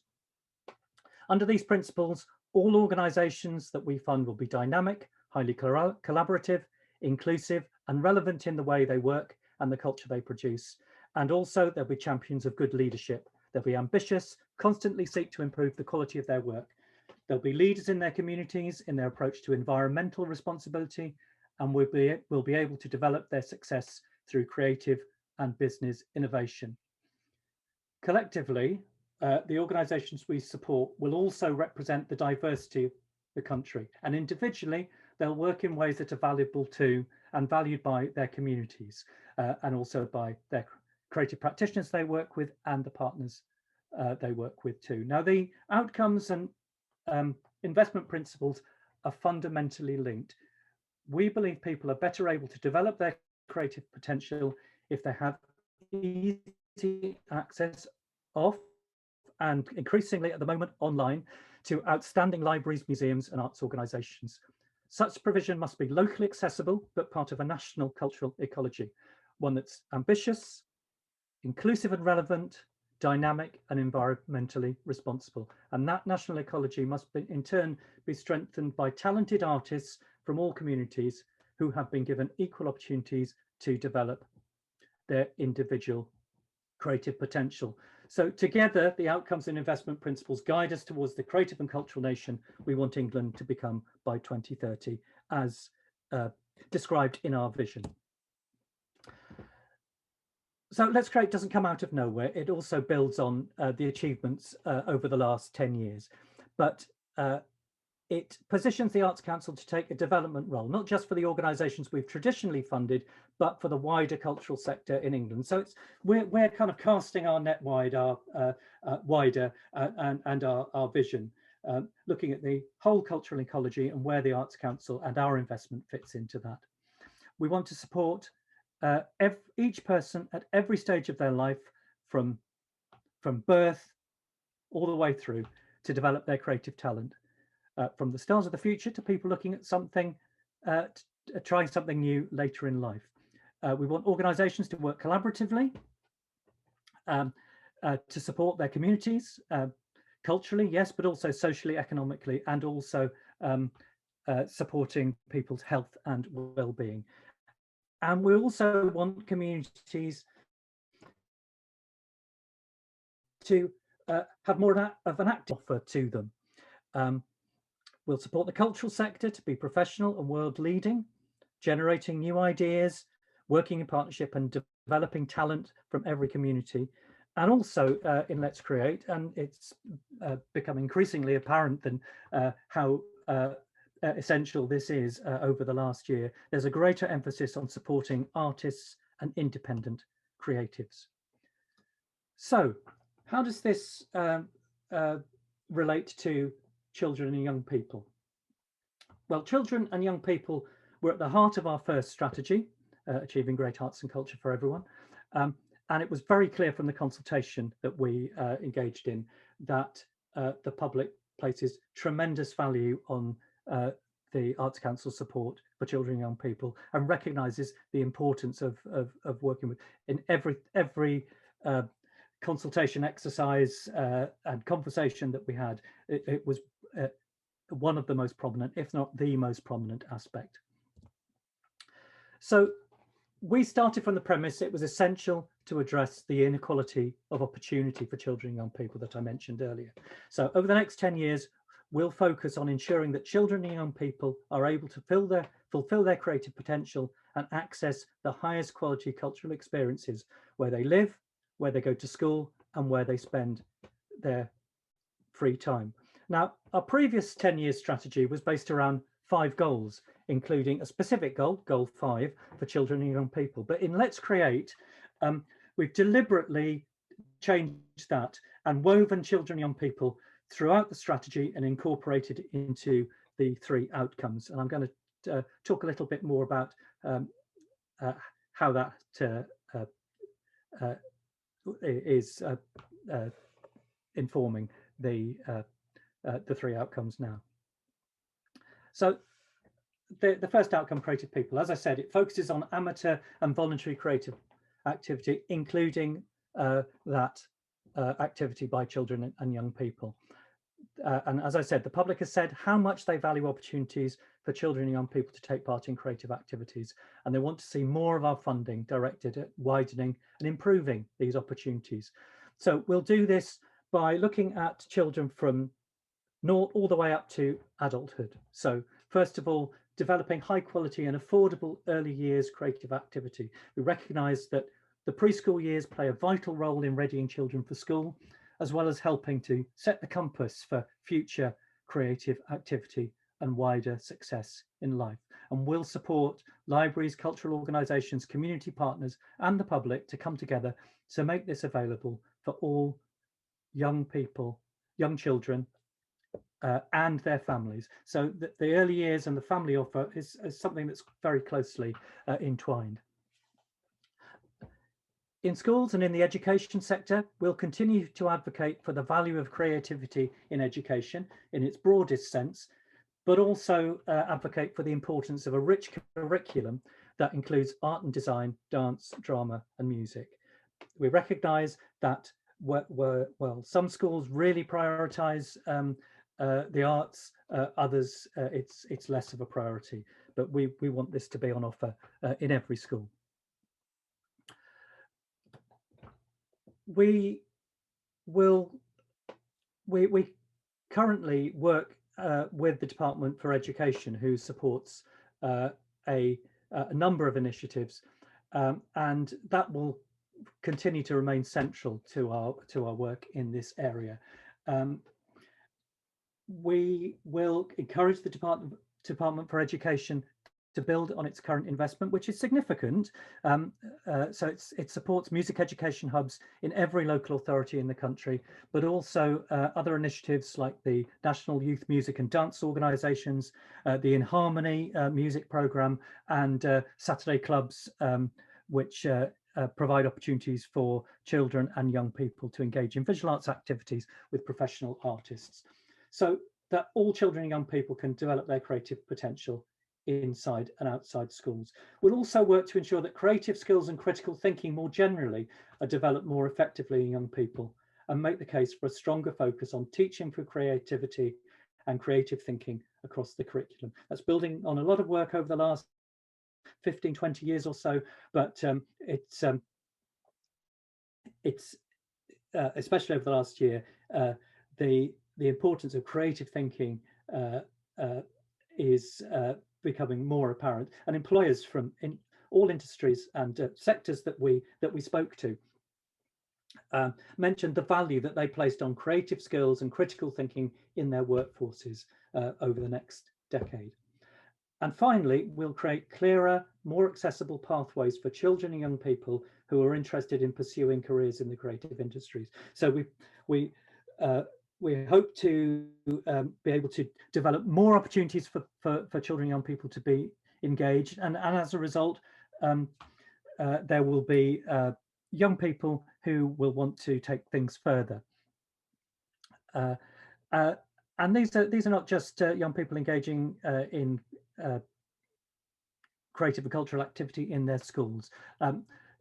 When we talk to them, they talk passionately about the pleasure that they get from creative activities that they undertake in their own time, and often now increasingly online, and how they use them to express themselves and develop their skills and confidence. They also talk about the important role that creative activities can play in helping them deal with anxiety, stress, and social isolation. However, for most young people, access to high quality creative and cultural opportunities outside of the home is too dependent on their social background and their postcode. And this is something that we realise has to change. And how might we kind of bring about that change? Well, one way of doing it is for cultural organisations and local partners to continue to work together to identify the best ways to support the needs and interests of children and young people. We'll encourage cultural organisations to work in partnership with local education providers. They're doing that already extensively, but we'll continue to encourage that so that they can plan, resource and deliver a joined up cultural education programme that ensures every child in their area can access high quality culture and realise their creative potential. The local specificity within that kind of national objective, I think, is very important here.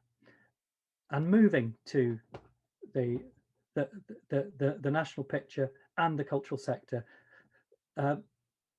we know that many creative practitioners and cultural workers, especially those from lower socioeconomic backgrounds, disabled people, those from Black and minority ethnic backgrounds, continue to struggle to develop and sustain financially viable careers. It's a struggle for probably everybody in the cultural sector at the moment, particularly, but we know that people from these groups have been especially hit by COVID, alongside the perhaps fewer opportunities that they may have had historically. And unless we address that inequity, the cultural sector will fail to achieve its potential, and the global competitiveness of this country's creative industries will come under threat. The opportunity to establish and sustain a creative career is unfairly dependent on personal background currently to a great extent, and that again is something that has to change.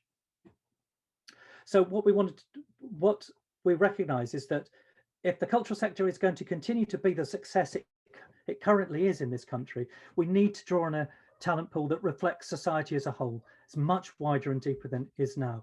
And the way to address that is recognise the talent pipeline, children and young people that represent, and help children and young people from every part of the country to understand what a career in the cultural sector or the wider creative industries could look like, and support everyone who embarks on such a career to remain in the sector, fulfill their potential regardless of their backgrounds. Let's Create, I've talked about children and young people. Let's Create also has a very prominent aspect of it is how arts and culture can support communities and also contribute to wider agendas. The two things overlap.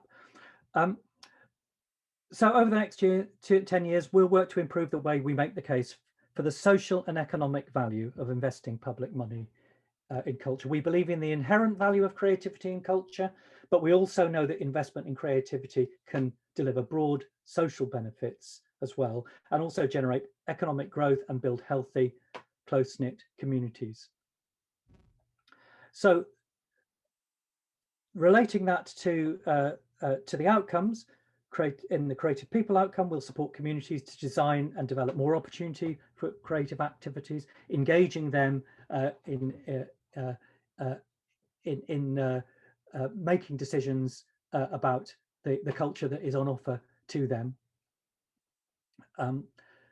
What we found through the consultation is that the importance of everyday creativity, that people are engaging in creative activities all the time. It's something that might be beyond our radar as the Arts Council, but it's a really important part of people's lives, both on their own and with others. But also we found that people who want to do these kind of things have difficulties in doing so, and there are various barriers to involvement. But we also recognise in many places that libraries, community spaces are those key kind of entry points to engagement with culture, but they're under pressure too. We want to see communities that are more socially cohesive and economically robust, and in which residents experience improved physical and mental well-being as a result of investment in culture.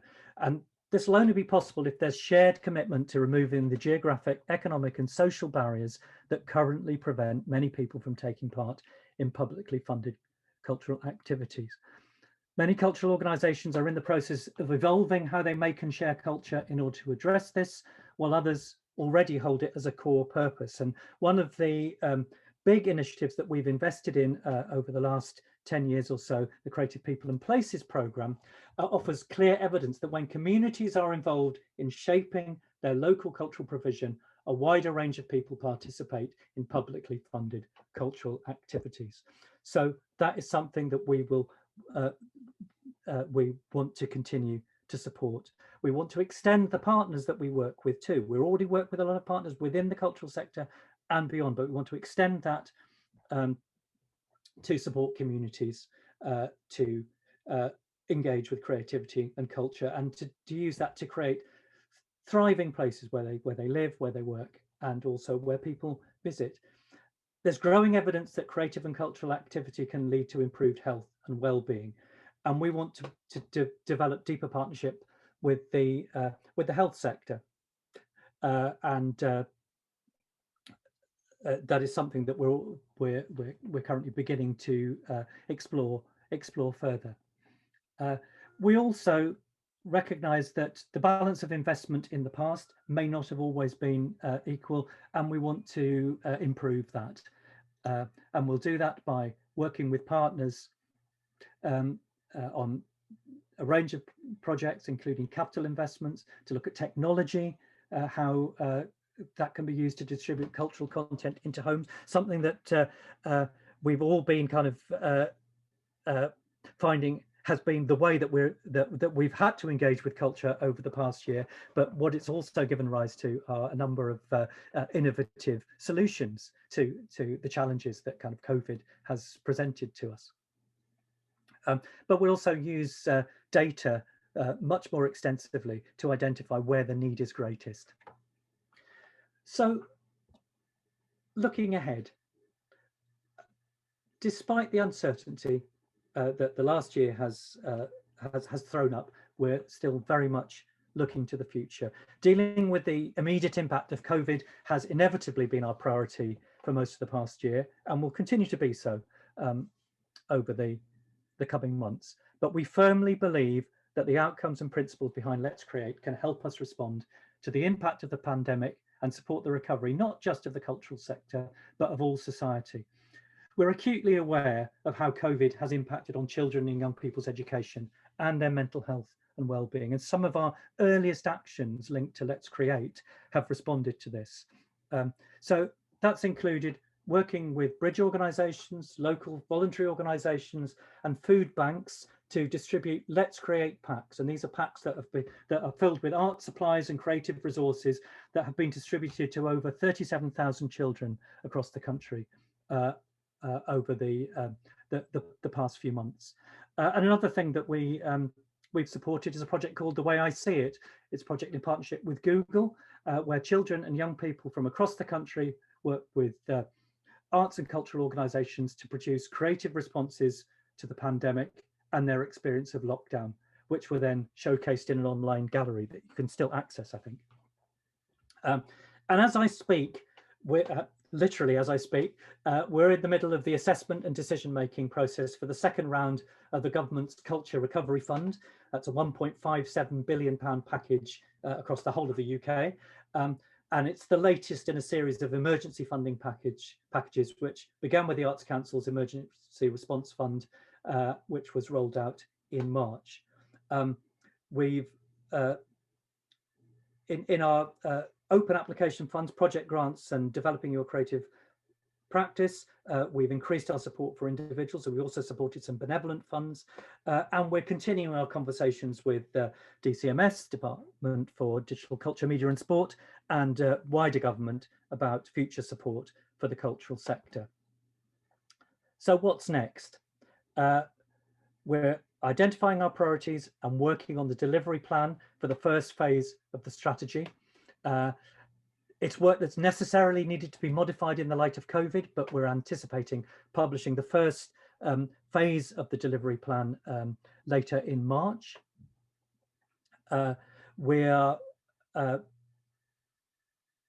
exploring much more actively the inclusivity and relevance investment principle and what that actually means in practice to ensure that England's diversity is fully reflected in the organisations and individuals that we support and the culture that they produce. We want to listen to people, listening, giving voice to a wide range of people, including young people, and we'll ask organisations that we fund to demonstrate how they're listening to the voices of the public and children and young people too, and building what they hear into their plans. And a specific example relating to engagement with the health and wellbeing agenda, in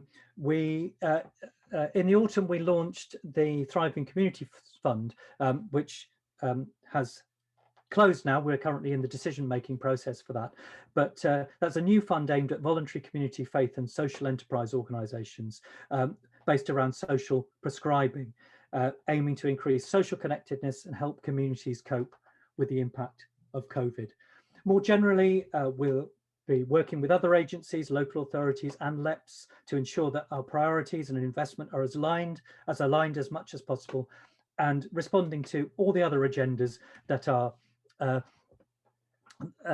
perhaps in the background because of COVID, but still very much there. So investment in towns through the Towns Fund, Stronger Towns and the High Streets Fund, the levelling up agenda, whatever that means, and also the implications of Brexit. So don't want to go there to those places yet in this talk, but they're still very much part of the landscape that we're working with.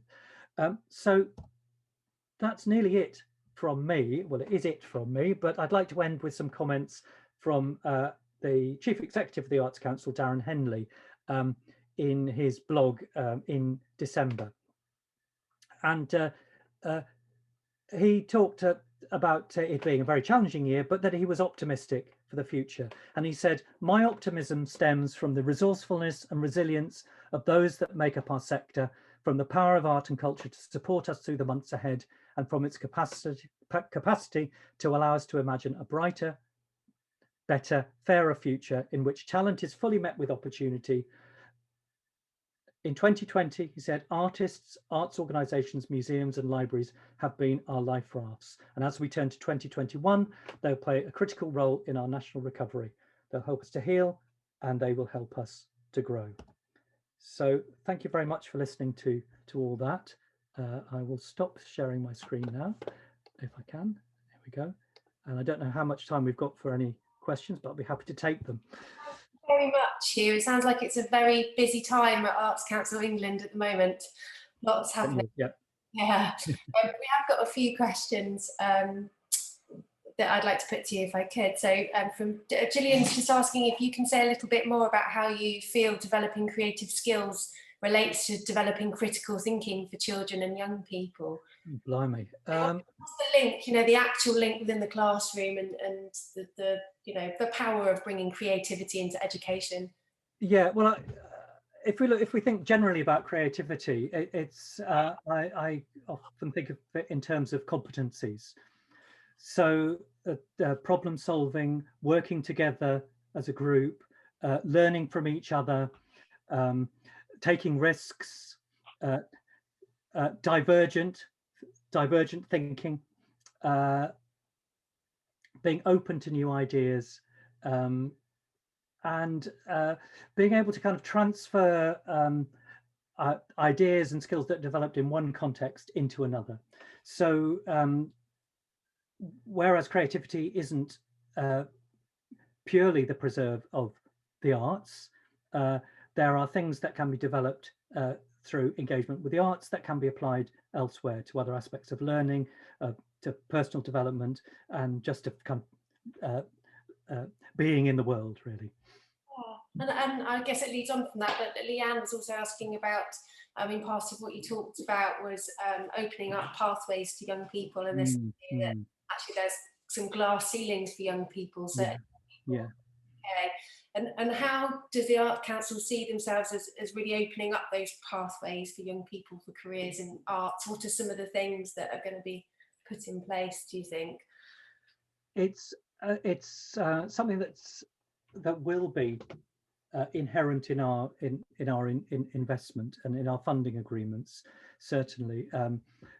In the national portfolio organisations who receive regular funding for us over a 3 or 4 year period, there are expectations and commitments connected to that, and supporting new talent is likely to be an aspect of that. And in the Arts Council ourselves, we've been looking at our team, we're looking at the makeup of the Arts Council, and exploring how we might extend those opportunities. We've had several apprentices in the Arts Council who perhaps are not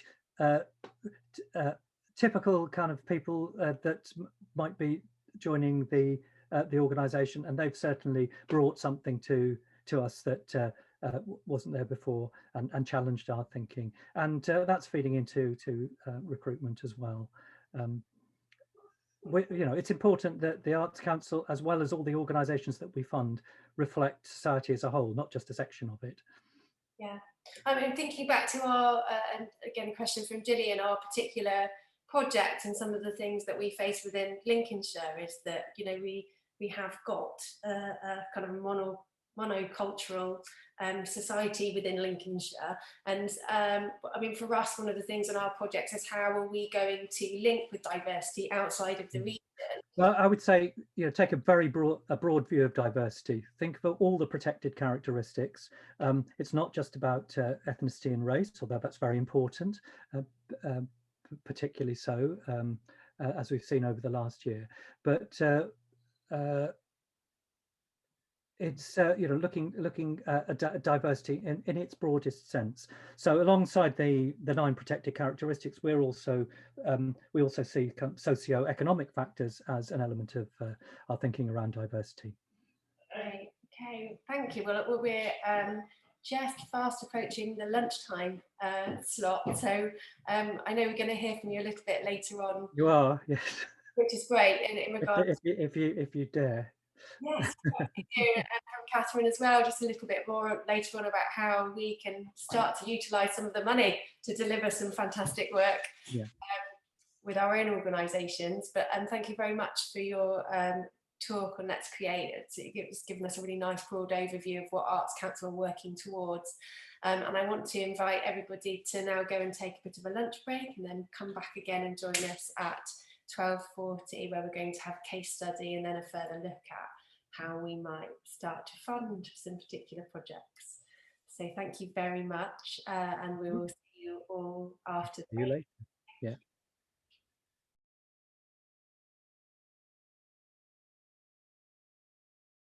Well, welcome back, everyone. I hope that was enough. 30 minutes was enough.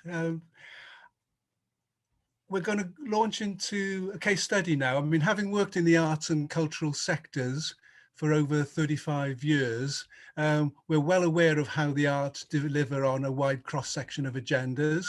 I mean, over those years, we've been fortunate to witness impressive projects right across the UK, many having a significant positive impact on people's lives.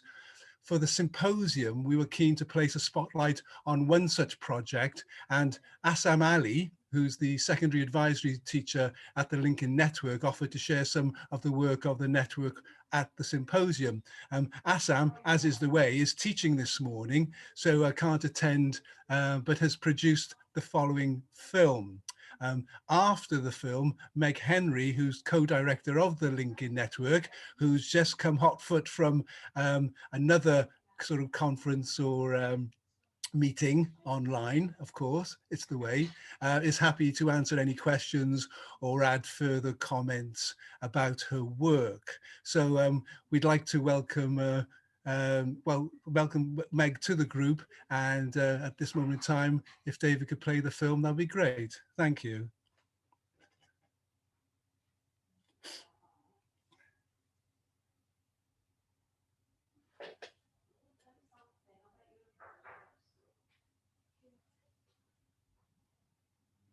Hello.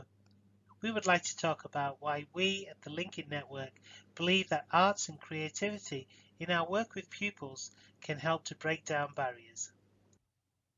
My name is Azam. I am both an RE teacher and I work for the Lincoln Network as a secondary school advisor. Based in Bradford, the Lincoln Network is a national charity that strives to develop and deepen young people's knowledge and understanding of identity, equality and community. We create spaces for discussion on these issues and support teachers to address them. In a nutshell, we allow pupils to meet other children that they would not normally have an opportunity to meet or engage with in a meaningful way. Secondary teachers across our network lead links between classes in their subject areas. We especially find that RE teachers highly value linking for its experiential learning that is direct, first-hand and through lived experience has a major impact in subjects like religious education. We work with every kind of school, both at primary and secondary level. Among some of our aims are to develop trust, empathy, awareness and respect, to provide opportunities for young people to build relationships and contribute to the wider community. We feel that arts and creativity is highly important and is an accessible and powerful way to promote dialogue and trust. Next, we have a video showing a link between a rural school and an inner city school. Students are coming together in a performing arts studio. I should add that all of this was before the pandemic, just in case anyone gets a little anxiety about the lack of social distancing. Today we're taking part in a school linking event with Rydale School from North Yorkshire. This is our third session now. The previous sessions, Bradford Girls Grammar School have visited Rydale School where we did an art-based session. Before that we met at a neutral location in Bradford where it was the first sort of coming together really of both sets of students. The girls that we took to the first event were very nervous about meeting people from such a different area and fascinated to find out what life was like outside of the city. This school's set in a big city and Rydale is set within a countryside, a very rural area, so it's interesting to see how we get by with our day-to-day life. We're currently working on a performance to show diversity and the difference in our culture, our lifestyle, and how we've come together to get to know each other. Ours is about being same and different, and all, we're different people, and a lot of people don't understand that.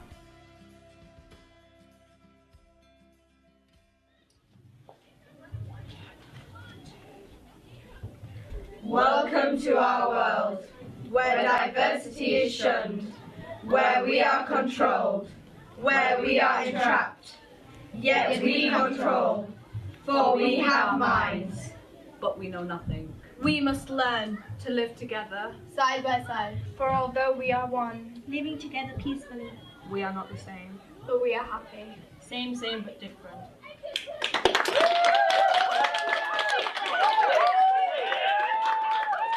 Yeah, we've got to know each other, see our different personalities, but how we're the same as well. And I don't really like doing new things, but this has definitely been enlightening for me because I've got to find out more about people who aren't from Bradford. I was really scared when I heard I was put up to do it, but I'm really glad I did do it.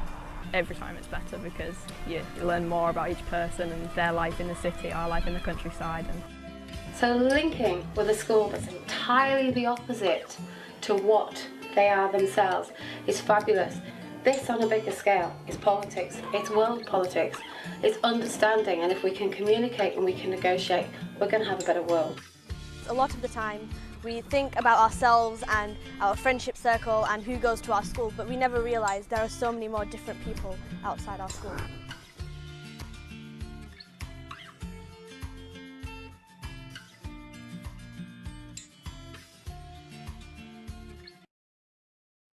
In the next very short clip, students from 2 secondary schools come together for a session on human rights. And the session requires them to be very creative again, only this time using some coloured paper and Play-Doh. Never underestimate the power of a tub of Play-Doh in breaking the ice, even with Year 10 pupils.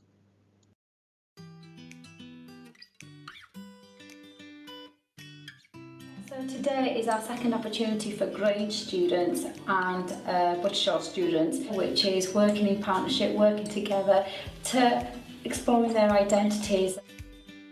We'll learn about human rights and how they affect people and why they should never be taken away from us.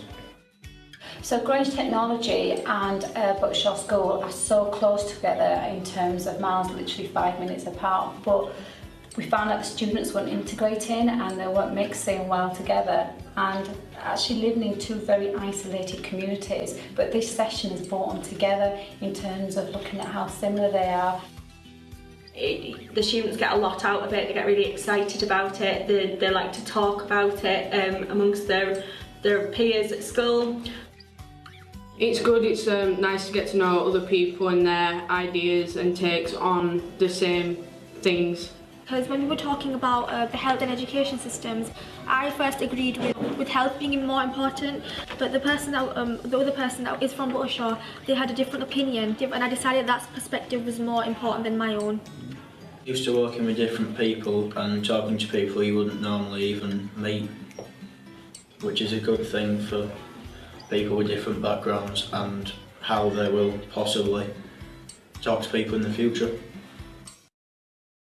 Creative sessions like the one we just saw allows our pupils to really immerse themselves within an activity. Match this with lots of group work and collaboration, and hopefully students not only lose themselves in the work that they're doing, they become more comfortable with their space and often new surroundings. And this promotes better dialogue, which is of course very important to us.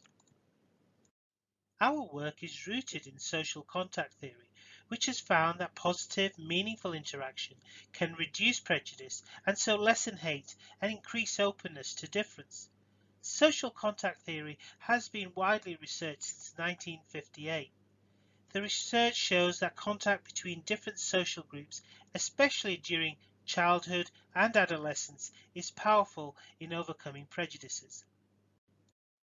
Contact theory stresses the necessity of certain key conditions if the contact is to be successful in reducing prejudice. These include a meaningful interaction between individuals, ensuring the equal status of two groups, opportunities for intergroup cooperation, a task with common goals, and an enjoyable fun activity. We find that providing opportunities for collaboration in more creative tasks really helps to meet some of these conditions. It works for adults too. Imagine being at a party or a social event where you don't know anyone. Well, probably harder to imagine right now, but if the social anxiety that some of our pupils face is removed instantly by placing pupils into a group and getting them to express themselves through a creative activity, that takes some of the pressure off, and hopefully through collaboration and common goals, dialogue can begin to flow. Here is an activity that we normally do in the first visit between two schools, so pupils have not met before. They're asked to create a symbol to represent their group, and in order to create that symbol, they had to talk to one another and find out their shared interests. Another first visit. Here students are using waste materials to create a 3D model to raise awareness about the importance of recycling.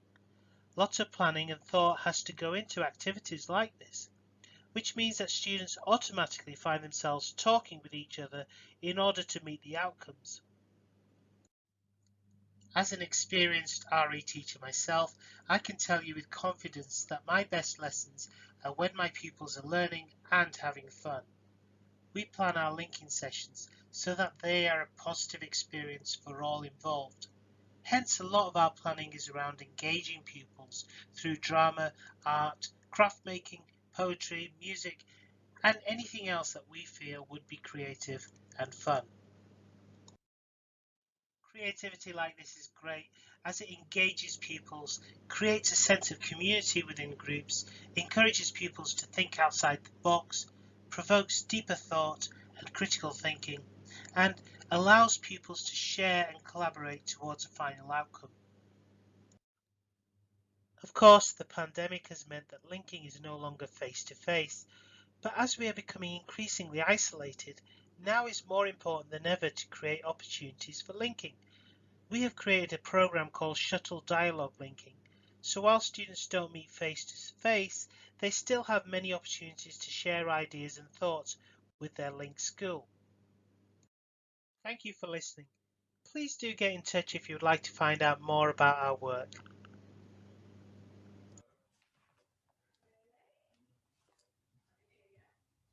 That's great. Thank you very much. Dave, what am I? Ah, there you go. Hello, mate. So for me, some amazing quotes there. First of all, the idea around world views, and world views are world politics. I thought that was fascinating. I thought that was really helpful. And I think in a rural county such as Lincolnshire, we don't have the opportunities, let's say, to meet a diverse sort of group of communities, I suppose. And it was, but then again, I mean, there was someone who was talking about, where the two schools were 5 minutes apart but not mixing together. So I thought, again, that was sort of our neighbours. Sometimes we don't know who our neighbours are, so these sort of projects really help. And I love the way the young woman was persuaded to consider another opinion. Goodness me, that's fantastic. Do we have any questions or thoughts we'd like to share? Let me have a look what we got down here. That's a bit better, isn't it? Thank you, Julian. That's all right. David, could I just ask a question? I haven't typed it out in the chat. Hi, yes, Meg. please. Thank you so much for being with us.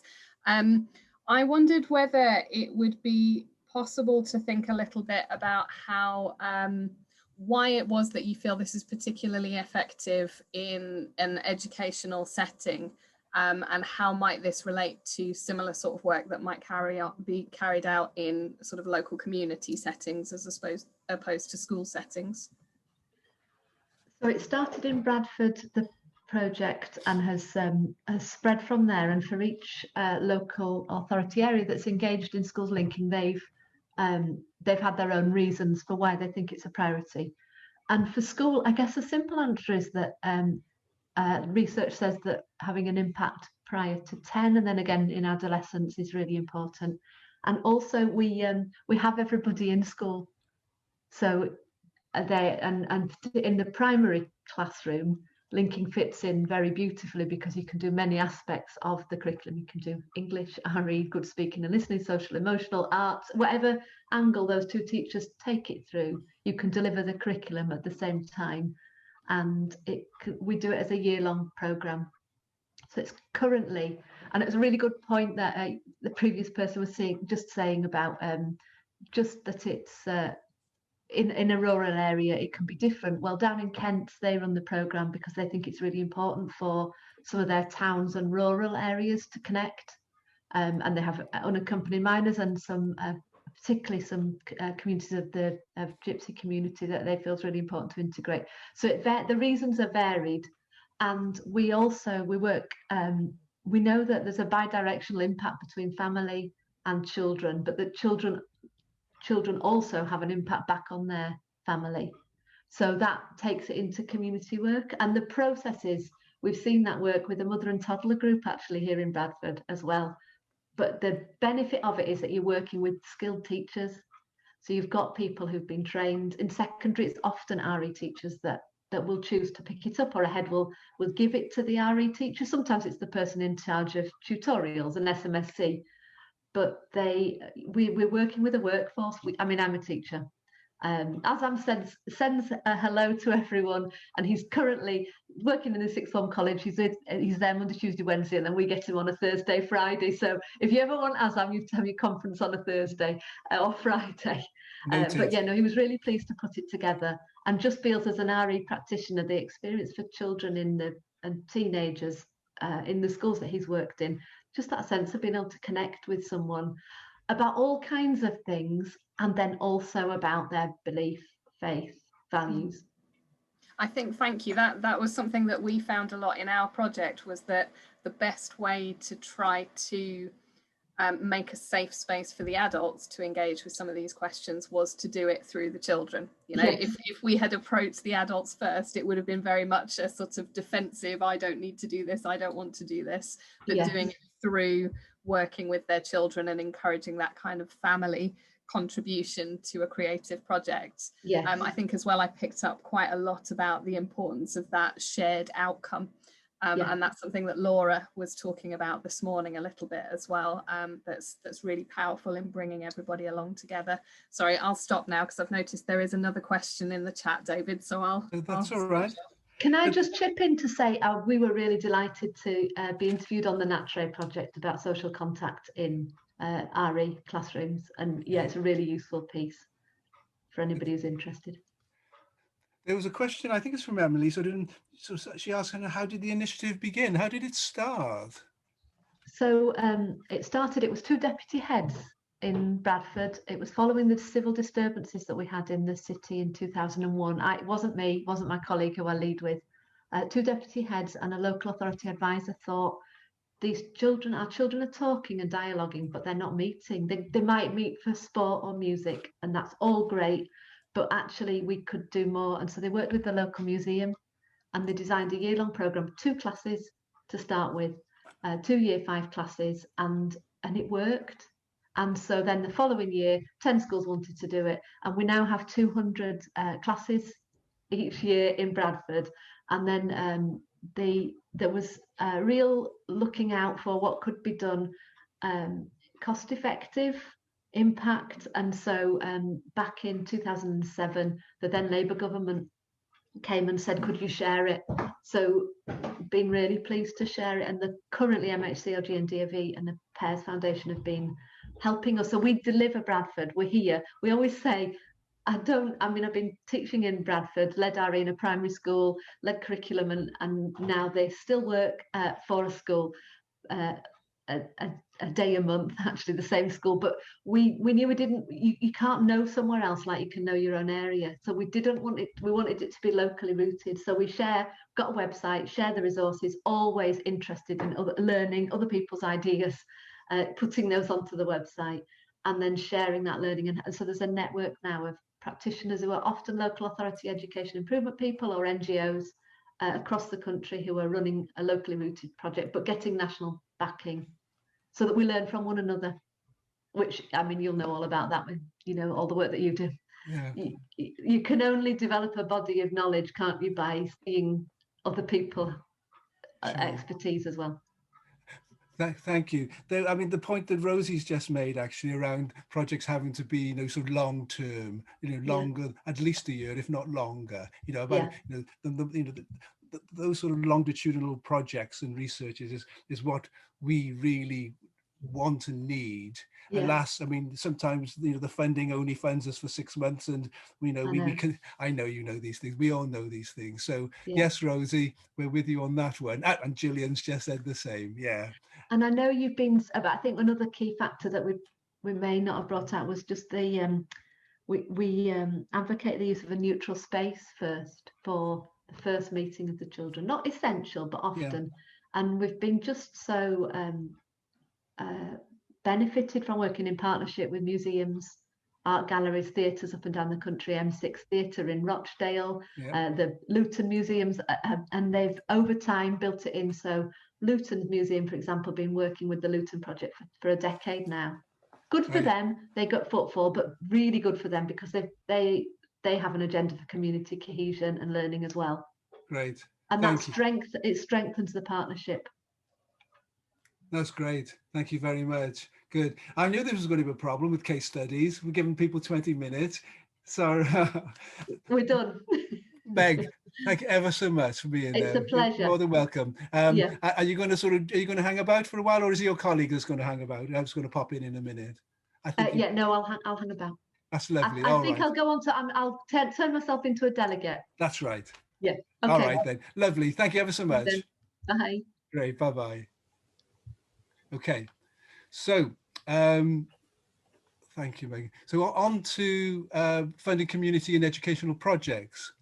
The team was obviously delighted to work with a diverse range of funding partners. Some supporting community cohesion, others the creative process, whilst others specifically looking at the teaching of sort of RE and worldviews. Mindful of that diverse funding pool, the team thought it would be insightful to hear from two of the project's funding partners with examples and case studies of how they have supported community and educational projects. So from Cullum, we have CEO Catherine Wright and a returning Hugh James from the Arts Council. And I'll hand it over to Catherine. Thanks very much, David. I hope everyone can hear me okay. I'm just going to try sharing my screen, so just bear with me while I do that.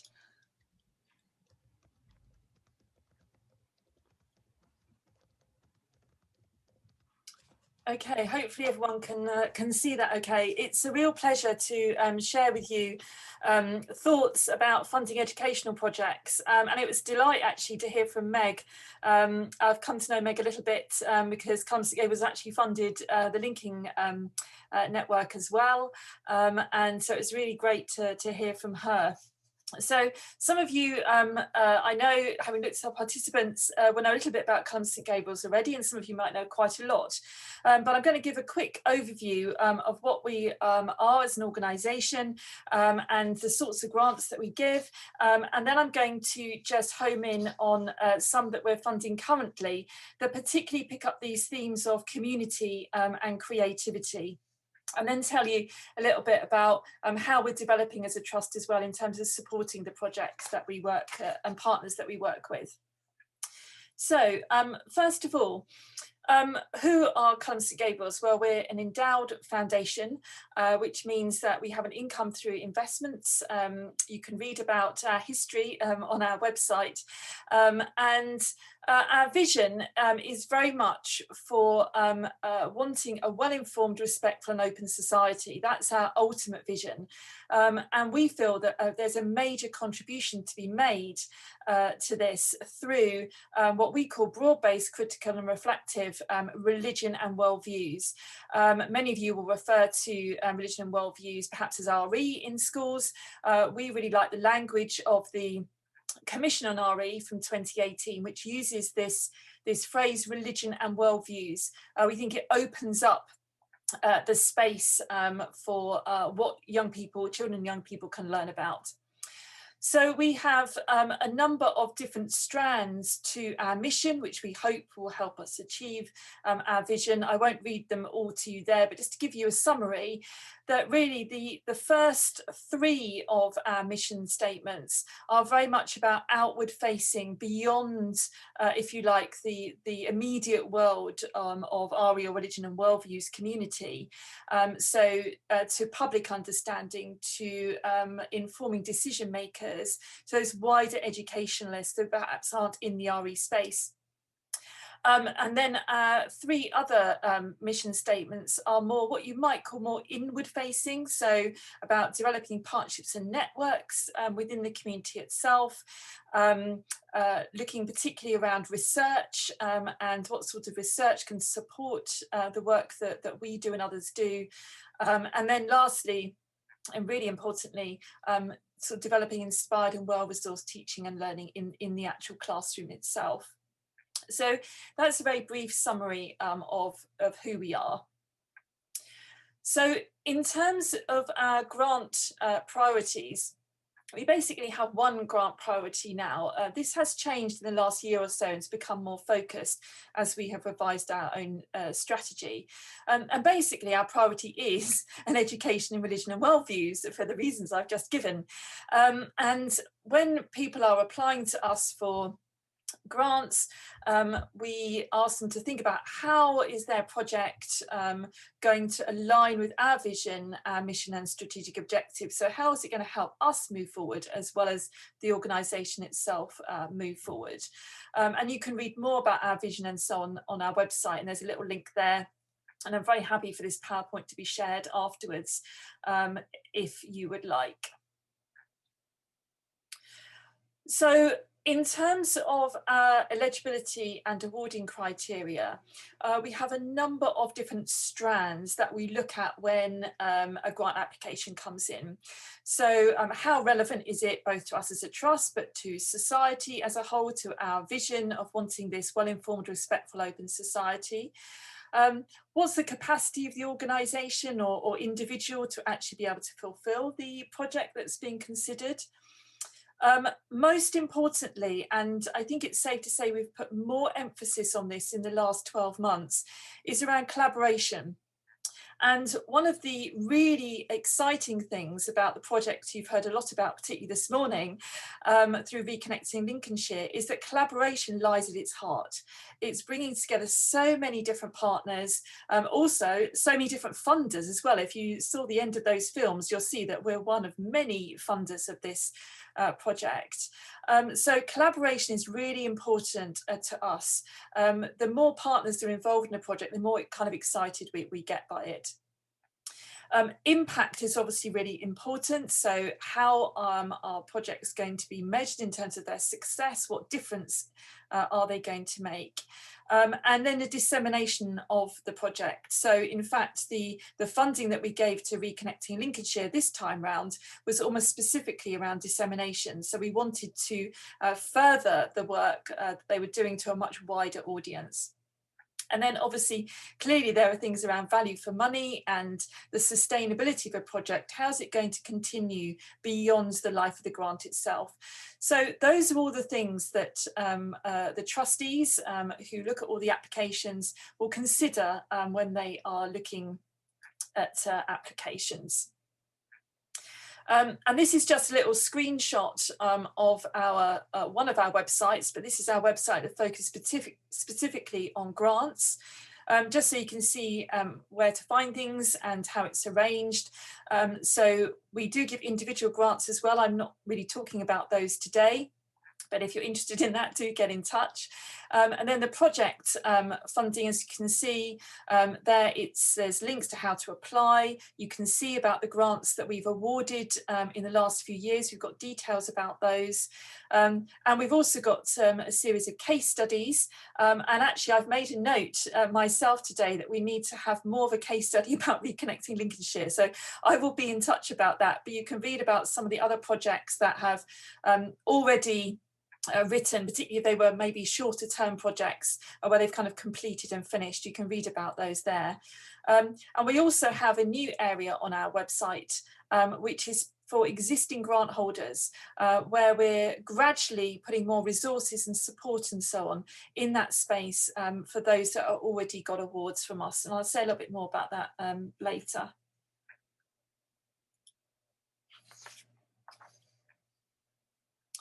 So a couple of things that we look for when an application comes into us for a project. The first thing is that the project has a really clear theory of change. You can read a lot about theory of change, but I've tried to sum it up really briefly here. Basically, what's the issue? Why is it an issue? And most importantly, how will you try and change it? So what's the change that you actually want to bring about? And how are you going to contribute to that? And we've recently updated our what we call expression of interest form for grant applications, which now follows a theory of change process. So we ask specifically about what's the big change that you want to see, what's your contribution to that through this project, what are you planning, what are the outcomes that you specifically want to see. It was lovely earlier, I think it was Leanne who was talking about having measured the impact and so on, the difference that it is that it's made. And those are the key things for us. It's the outcomes which are really important, almost more than the outputs themselves. So the theatre work and so on from Reconnecting English is absolutely wonderful. But as a funder, what we're really interested in is what difference has that made? It's lovely seeing the play and so on, but what's the impact it's had? So that's the key thing. What's the difference that you want to make? And then also, why your project? You know, how is it different? What makes it stand out? How is it unique and innovative in some way? So that's the other strand that we're particularly looking at, kind of what sort of sparks our interest when we first look at an application. And really would stress that if you are listening now and you're interested in perhaps applying to us for a grant, really encourage you to have a conversation with us. We really value chatting to people even before you think about applying. So do get in contact if you are interested. So a couple of examples now of projects which we are funding. The first two here I'm going to share are very recently been awarded, so they're not very far down the road yet. But this project is one that I think cuts across some of the things that we've talked about, or you've talked about earlier today. And those of you that are on social media, particularly on Twitter, will have seen a lot of traffic around this project, I think.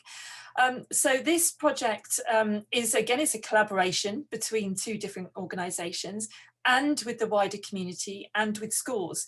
So it kind of ticks all of those boxes straight away. It's really community minded. It's wanting to engage with authentic voices from different worldview communities. It's really focused on that lived experience, which was mentioned earlier today. And they're considering really creative ways of being able to develop resources. So they're looking at using digital resources, but perhaps other resources to go alongside that as well. They've actually been rethinking that since they applied because of the pandemic as well. So as I said, this is very early on. It's an 18-month project. That's the page on the screen there you can see, and a link to it where you can find out more details about it.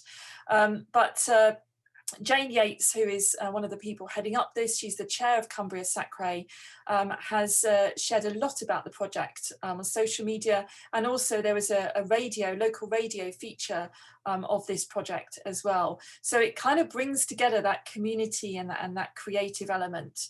The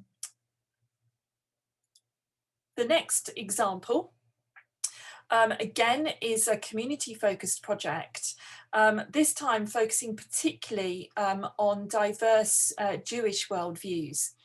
And this is a small organisation, Liverpool Community Spirit, but again, wanting to work with local communities and with teachers, and particularly wanting to really dig down to look at the diversity of individual Jewish worldviews, and looking at how to empower teachers and to promote respect.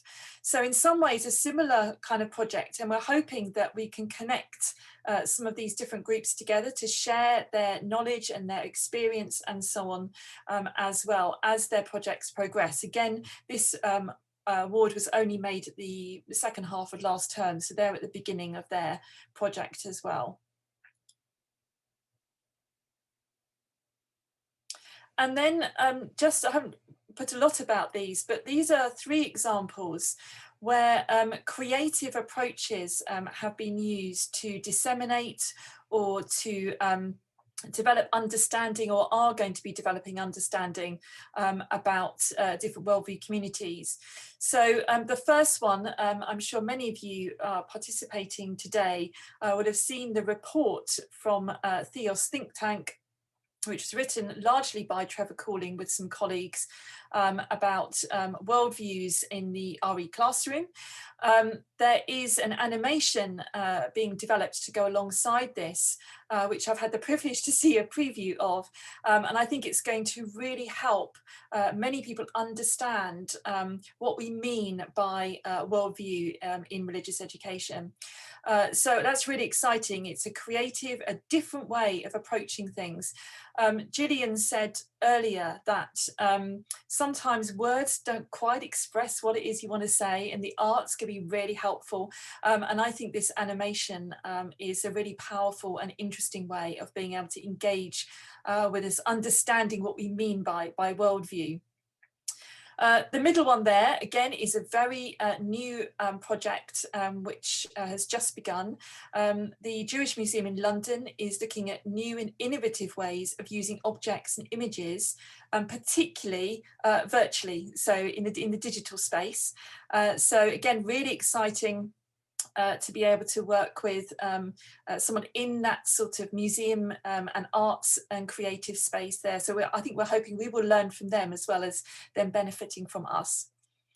And then the last one on there is actually a partway completed project. It's not quite completed yet, but again, a really creative piece of work to promote the study of theology and religious studies at university level, and again using film. So really excellent filmmaker who's worked with TRS UK to develop a series of films, and I know there are more in the pipeline, and they're all available on their YouTube channel.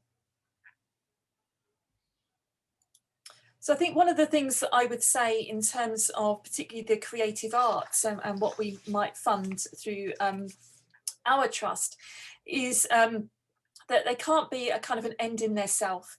They are contributing to that broad-based, critical, reflective religion and worldviews education, but they're also about developing that sense of respect and open-mindedness and being well-informed in term and being a respectful society as well. So they're a way, if you like, in order to achieve those things. And just listening this morning, I think such a powerful way of being able to achieve that as well. So finally for me, and then obviously there'll be time for questions. I'm not sure if that's before or after Hugh's spoken as well, but just a few things here. We as a trust are developing our approach to grant making. So we are increasingly looking at developing our relationship with those we award grants to. So in the past, grants have tended to be given, and then people have got on with their project, and then they've reported, and then they've come back and so on. What we are looking at now is a deeper relationship. So how can we as a trust support those we award grants to on an ongoing basis? How can we build that relationship? So for example, some of the projects that we've recently awarded grants to have steering groups, which either myself or one of my trustees or consultant will sit on those steering groups. For some of our individual grantees, we've developed communities of practice where they can share what it is that they're researching or studying about. We've also begun putting on events to bring people together. And in fact, Gillian and Meg were in one of the sessions that I ran, I think it was last term, where we were discussing different things to do with, I think it was religion and worldviews was the theme of that particular one. But we're running other events for grantees. So for example, later this week, we're running an event specifically about measuring success and measuring impact. And then we have another event coming up, which is going to be about how grantees can engage with the media space. So how you can get your project known about, both on social media, but also more widely in other forms of media as well. And we've got a media expert going to share some thoughts on that with people. So we're seeing ourselves more what's traditionally called a kind of a funder plus model, so where we work alongside our grantees through the whole of the project experience. And we think that's hopefully valuable for the grantees, but also helps us to be able to understand better the impact that the projects that we're funding are having. So I think that's all from me. I will stop sharing. Just to say, it's a real pleasure to be able to hear so much about the projects that the Reconnecting Lincolnshire and Linking Network and so on today, and really happy to answer any questions later on. Thank you. Thank you, Catherine. Hugh, are you there? I am indeed. Yes. Great, thank you. We'll take a big we'll take all the questions afterwards. I think that'll be great. Thanks again, Catherine. Hugh.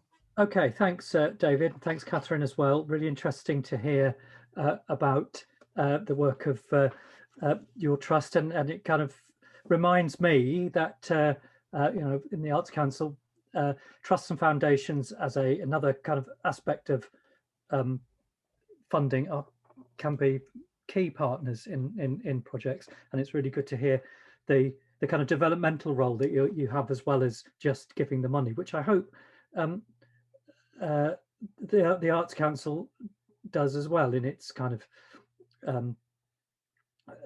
in the fact that although we're a national organisation, we're also based in the places where we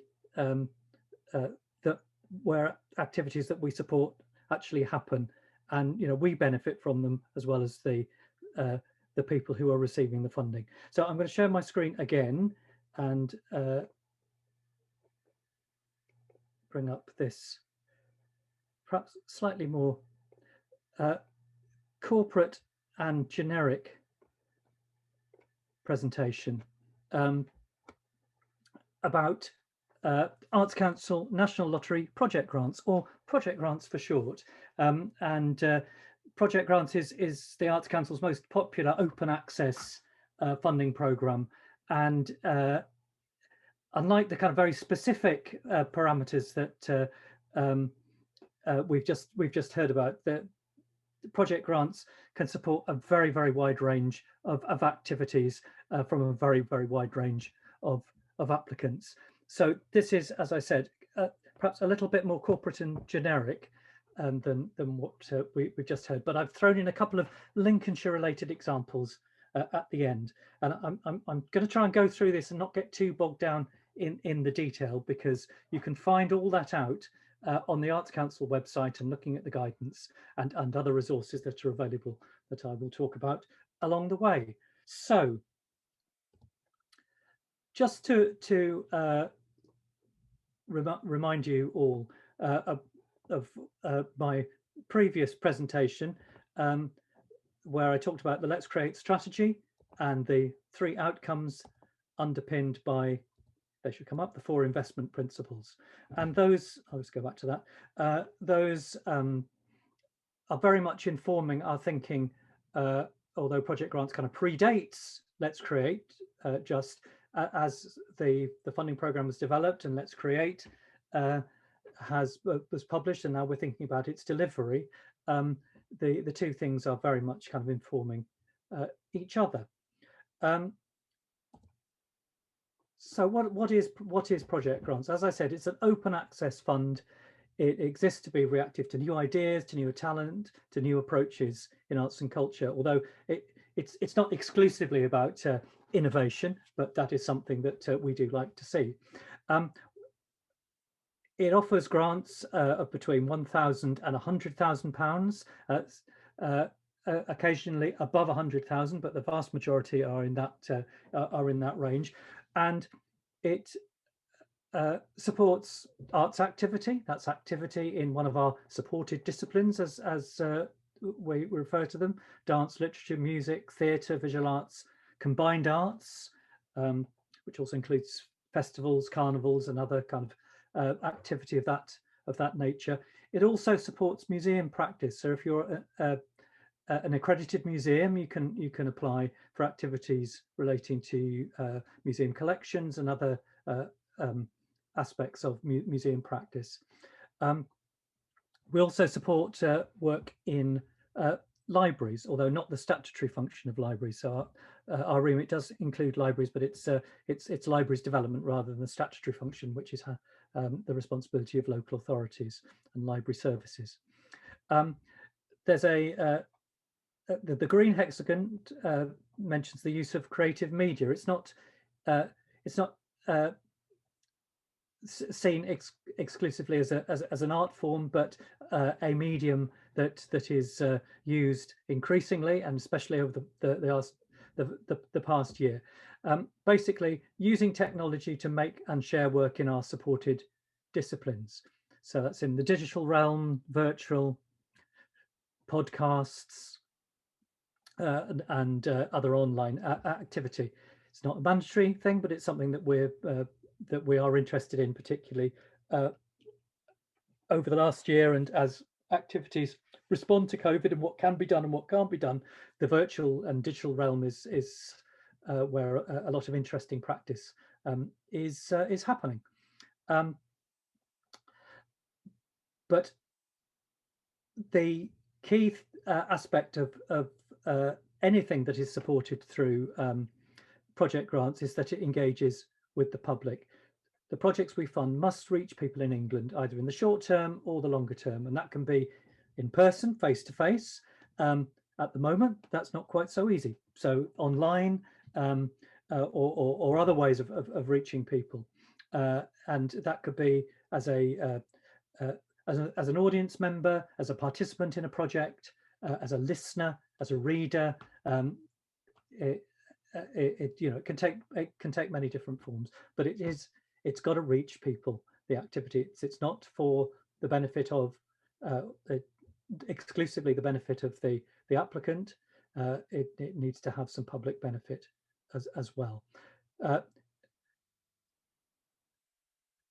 The range of applicants is very wide. You don't just have to be an arts organisation. You can be any kind of organisation that has some kind of is constituted in some way, but also it includes individuals. It's one of the few funding programmes in the country that will support individual artists and creative practitioners. The Arts Council has another one, Developing Your Creative Practice, that is also extremely popular. But there are quite limited opportunities for individuals to receive funding, and Project Grants is one of them. The kind of things we support, whole range of things: gigs, concerts, exhibitions, plays, residencies, but also activity that is perhaps slightly more indirectly removed from direct public engagement. So research and development, workshops, organizational development, and other things like supporting writers to work on a novel or creative writing, as long as it can demonstrate that it will reach the public at some point in the future. So a very, very broad range of activities supported by project grants. So there are a few things that we can't fund. It's about it supports arts and creative activity. So if it's not aligned to one of our supported art forms or disciplines, it's not eligible. And if there's no potential benefit to the public, it's not eligible either, as I've just mentioned in the previous slide. It's a project funding program, so we don't support general running costs and overheads that are not linked to the delivery of the project. We don't support activities that are already supported through statutory funding. So delivery of the curriculum in schools, we can't pay for teachers. However, we can support artists and arts organisations to work in schools with pupils and staff, and we do that frequently. We can't support fees for students to pursue courses in further or higher education, for example. We can't fund things retrospectively. We can't fund international activities where there's no benefit to people in England, and we can't support profit-making activities because it's public money. It's got to be for the public benefit, not for individuals making a profit. But the one reason why applications are ruled ineligible, and this is the one that comes up more than any other, is that applications are underdeveloped. They don't include enough information in them to enable us to make a decision. So what I would say to anybody who is considering making an application is to look on the Arts Council website and read the guidance. And then once you've read the guidance, read it again and really study it in relation to what you want to do, and decide whether project grants is the best potential source of support for what you want to do. The guidance is almost like a mirror image of the process that we use to make decisions. So it's a very kind of transparent thing. There's no kind of hidden formula or anything like that. It's the guidance is the kind of key text really for helping you structure your application to make it the best it can be. You apply through our online portal, which is called Grantium. You have to create an account and a profile and get that validated before you can start the application, but it's quite a straightforward process. And our customer services team are very, very knowledgeable about all the kind of technical aspects of Grantium, much more than I am, and they're the people to help if anyone has any problems using it. So I won't kind of linger on that much longer. The application form is structured into kind of 5 main sections. There's the basic details, which is, as its name suggests, and then there are 4 criteria that we use to make our decision: quality, public engagement, finance, and management. And the more money you ask for, the more questions we'll ask, the more information you'll have to give us. So just to go through that very briefly, basic details, a brief summary of your project. It's really important, and I've read hundreds of applications over the years, and frequently come across applications which from applicants that sound like they've got great ideas, that they're very good at what they do, that it's potentially going to have real benefit to people, but that they miss out the key thing about what's the activity, what's it going to do, what's going to happen. And it's really important to tell us what's the art form, what type of activity it is, and who is it aimed at, what's your target audience. Also tell us how much you'd like from us, and we can also support personal access costs. So that's costs associated with people who might be disabled or have access needs that are over and above the actual costs of delivering the projects. Need to tell us when the project starts and ends, so that we know that it's not retrospective. And some people have objections to receiving money from the lottery because it's the proceeds of gambling, and then you can tell us and we can make alternative arrangements if the application is successful. The first criterion that we ask applicants to respond to is quality. How strong and clear is the artistic or creative idea, its aims and outputs? So there are, quality is I mean, there's not a kind of definitive approach to how we assess quality. Really, it's down to the applicants to demonstrate that what is being proposed is likely to be of good quality, and quality can take many forms. It's the quality of the activity, but also the quality of the engagement with the public as well. So we ask applicants to tell us about their work, the experience and the achievements of both the applicant and also the partners that are being helping the development and delivery of the project, what you want to do, how the activity will support the creative development of the applicants and the partners, who is involved, and also how you're addressing diversity and access. I mentioned kind of innovation earlier on. Now, projects don't have to be innovative, but it tends to be a shared characteristic of most projects that we judge to be outstanding. So if you feel that your project is breaking new ground, really tell us about what that is and why it's new, why it's innovative, and what the benefits of that innovation are going to bring. I mean, it really helps. It really gives opportunities for artists and organisations to explore different ways of working and how they might kind of change and develop their practice. And at the moment, there's a lot of exploration about how people could continue to kind of make culture in the current context, especially if you've been involved in live activity, which isn't possible at the moment. Public engagement, as I said, it's an essential aspect of project grants, how the activity increases opportunities for the public to engage in arts activities. So you need to tell us who will engage with the activity, the target audiences, people taking part, how they'll engage with the activity, either now or in the longer term. And importantly, the link between those two things. How will you reach the people? I see a lot of applications where they know who they want to reach, they know what's going to happen when they reach them, but how they're going to reach the people that they want to reach is not explained in a lot of detail. We also recognise, in the light of the current COVID context, public engagement is going to be different. If there are live activities happening, and at the moment those aren't really possible, but who knows, over the next month or two they might begin to resume, but they're likely to involve smaller numbers of people at the moment, and the focus on engaging people digitally is probably going to continue to be very prominent for the foreseeable future.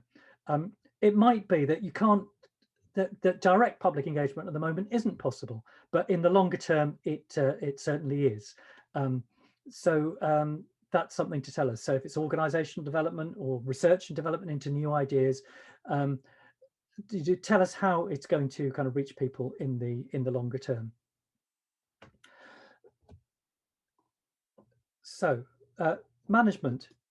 Can you successfully manage the project? Is it doable, and can you do it? Do you have the capability? Do you have the capacity? Do you have detailed plans in place? The more detailed, the better, I would say.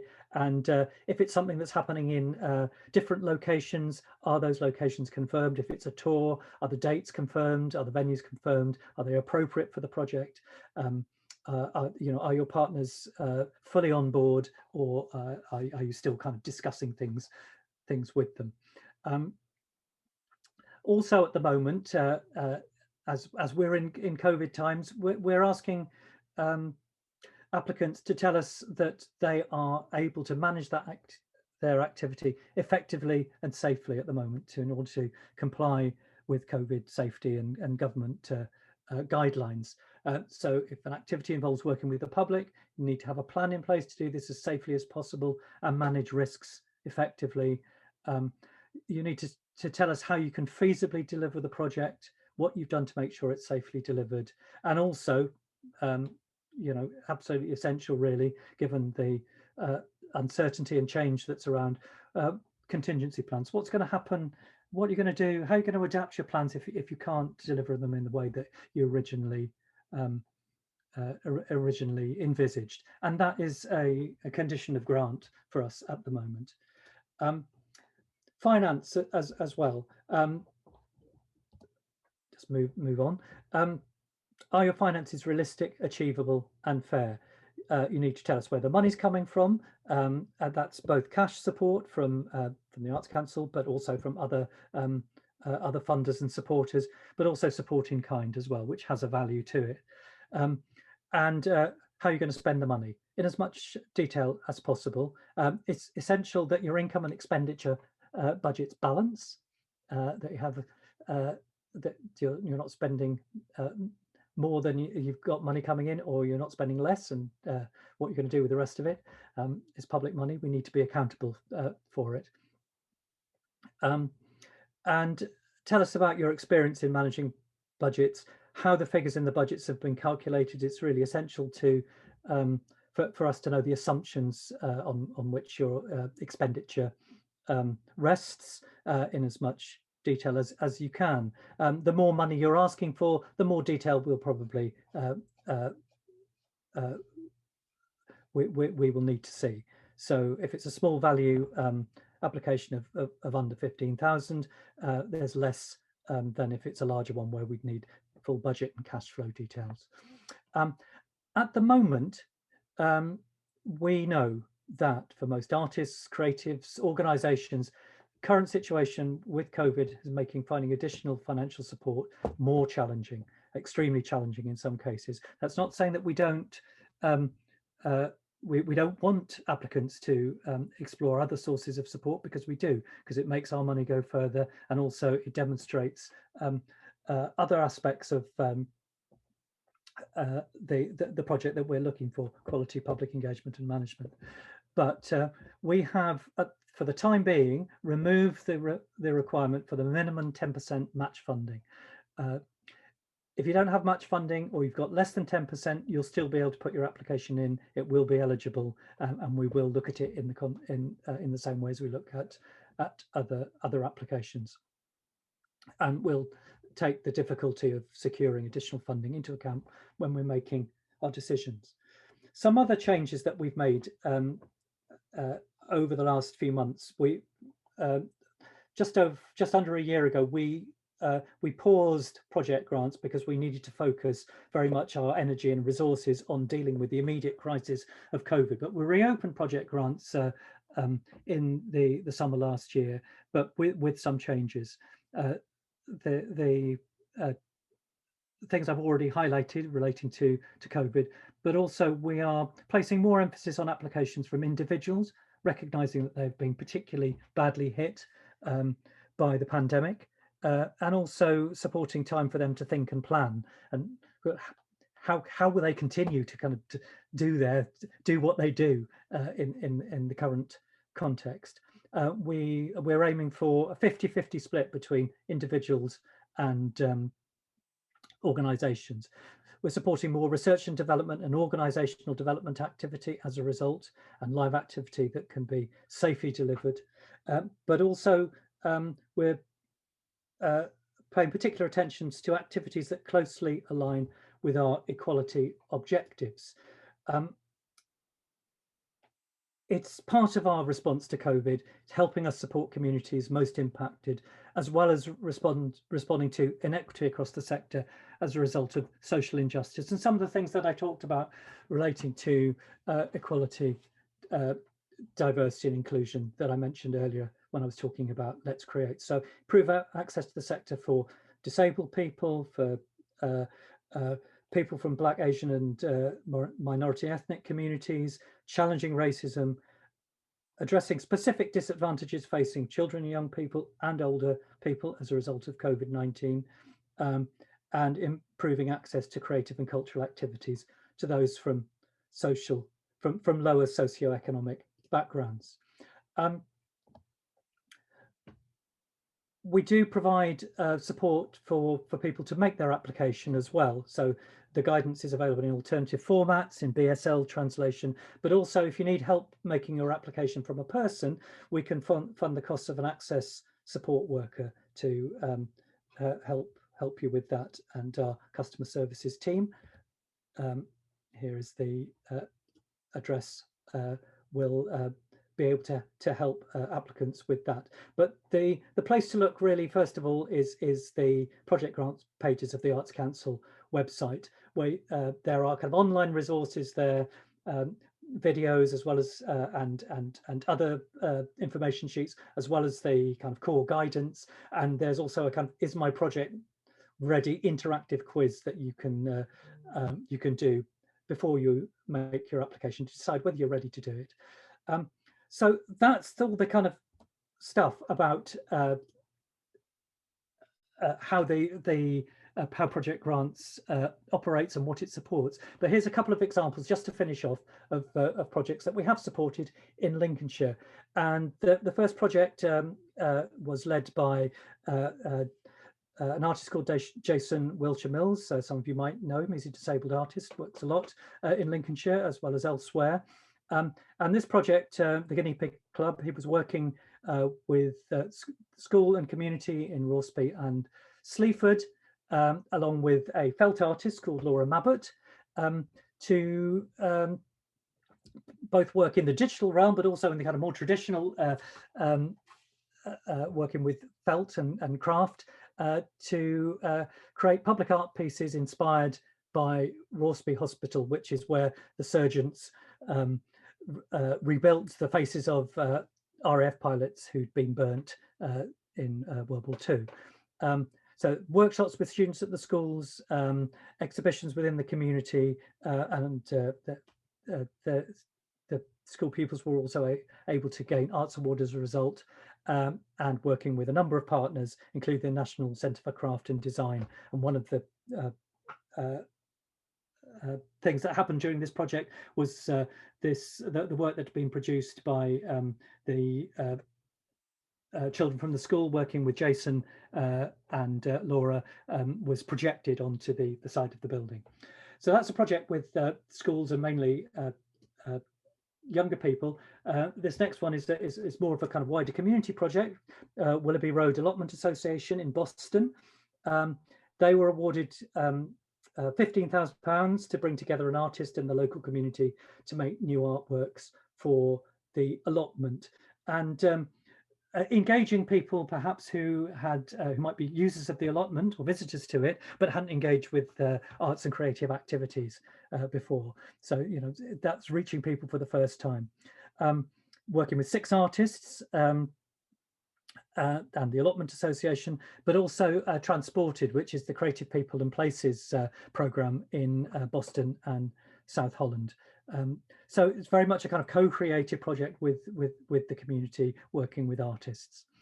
So that's it from me.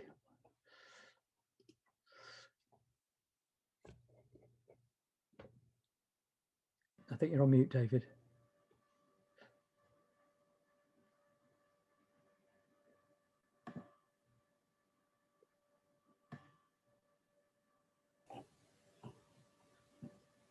Thank you very much, Hugh. I just will go on to see if we've got any questions for either yourself or for Catherine following the presentations. Thank you so much for sharing information on funding with us. There is a question from Leanne, Hugh, for you, which is just asking about, do you anticipate that there will be any more cultural recovery funding following this current round? Also about the future of funding for arts and whether or not artists are able to include further costs that we're going to incur for things like social distancing and having to run things very differently from now on. Yeah. Well, on the first question, at the moment, the current round of Culture Recovery Fund, the second round, is the remainder of the 1.57 billion, or the Arts Council's share of it.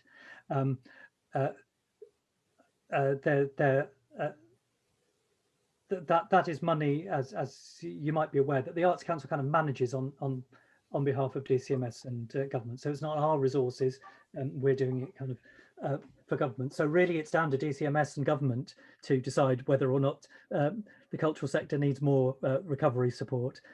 But as far as we're aware, that's it for the moment, anyway. Okay, thank you. And as for your second question, it's very clear that some form of whether it's social distancing or response to the kind of COVID environment, even though as we're kind of emerging from it, let's hope, but will still need to be in place for a while. And you know, if that's part of the delivery of the project, then it's an allowable cost. There are also creative kind of ways in which that can be turned to its advantage. I mean, I think what we've seen are a number of examples of where the challenge has been turned to an opportunity. Great, thank you. Any more questions from anybody for Catherine or for Hugh in terms of funding? I think I would just want to reiterate something that Catherine said earlier, which is that one of the most valuable parts of the sort of relationship that we've built with our funders is when it's not just a case of them awarding us funding to help us realise our objectives, but that idea of them then walking alongside us, of helping us facilitate connections with other people who might be doing similar work within our region or beyond our region. And I think that has a significant influence on the sort of impact that we are then able to have, and also the sort of length of life of the project itself. You know, Reconnecting Lincolnshire could have been a one-off project that took place from 2015 to 2016 and that was it. And yet sort of 6-7 years down the line, we are still doing it and we are still having an impact. So, you know, if you are applying for funding for work like this, to very much see that as an investment in partnerships, in relationships that will continue for some time. So thank you both very much for being here with us today. Thank you. Right, thank you. I think we are in the final moments, and I have to give you a heads up. My cat has just crept up here and has a tendency of flying leaps behind me. So if you do get a sort of screeching cat in a minute, I apologise. I wanted to just try to draw everything together before we finish today and give everyone a heads up of some of the follow-on sessions that will take place over the next 2 weeks.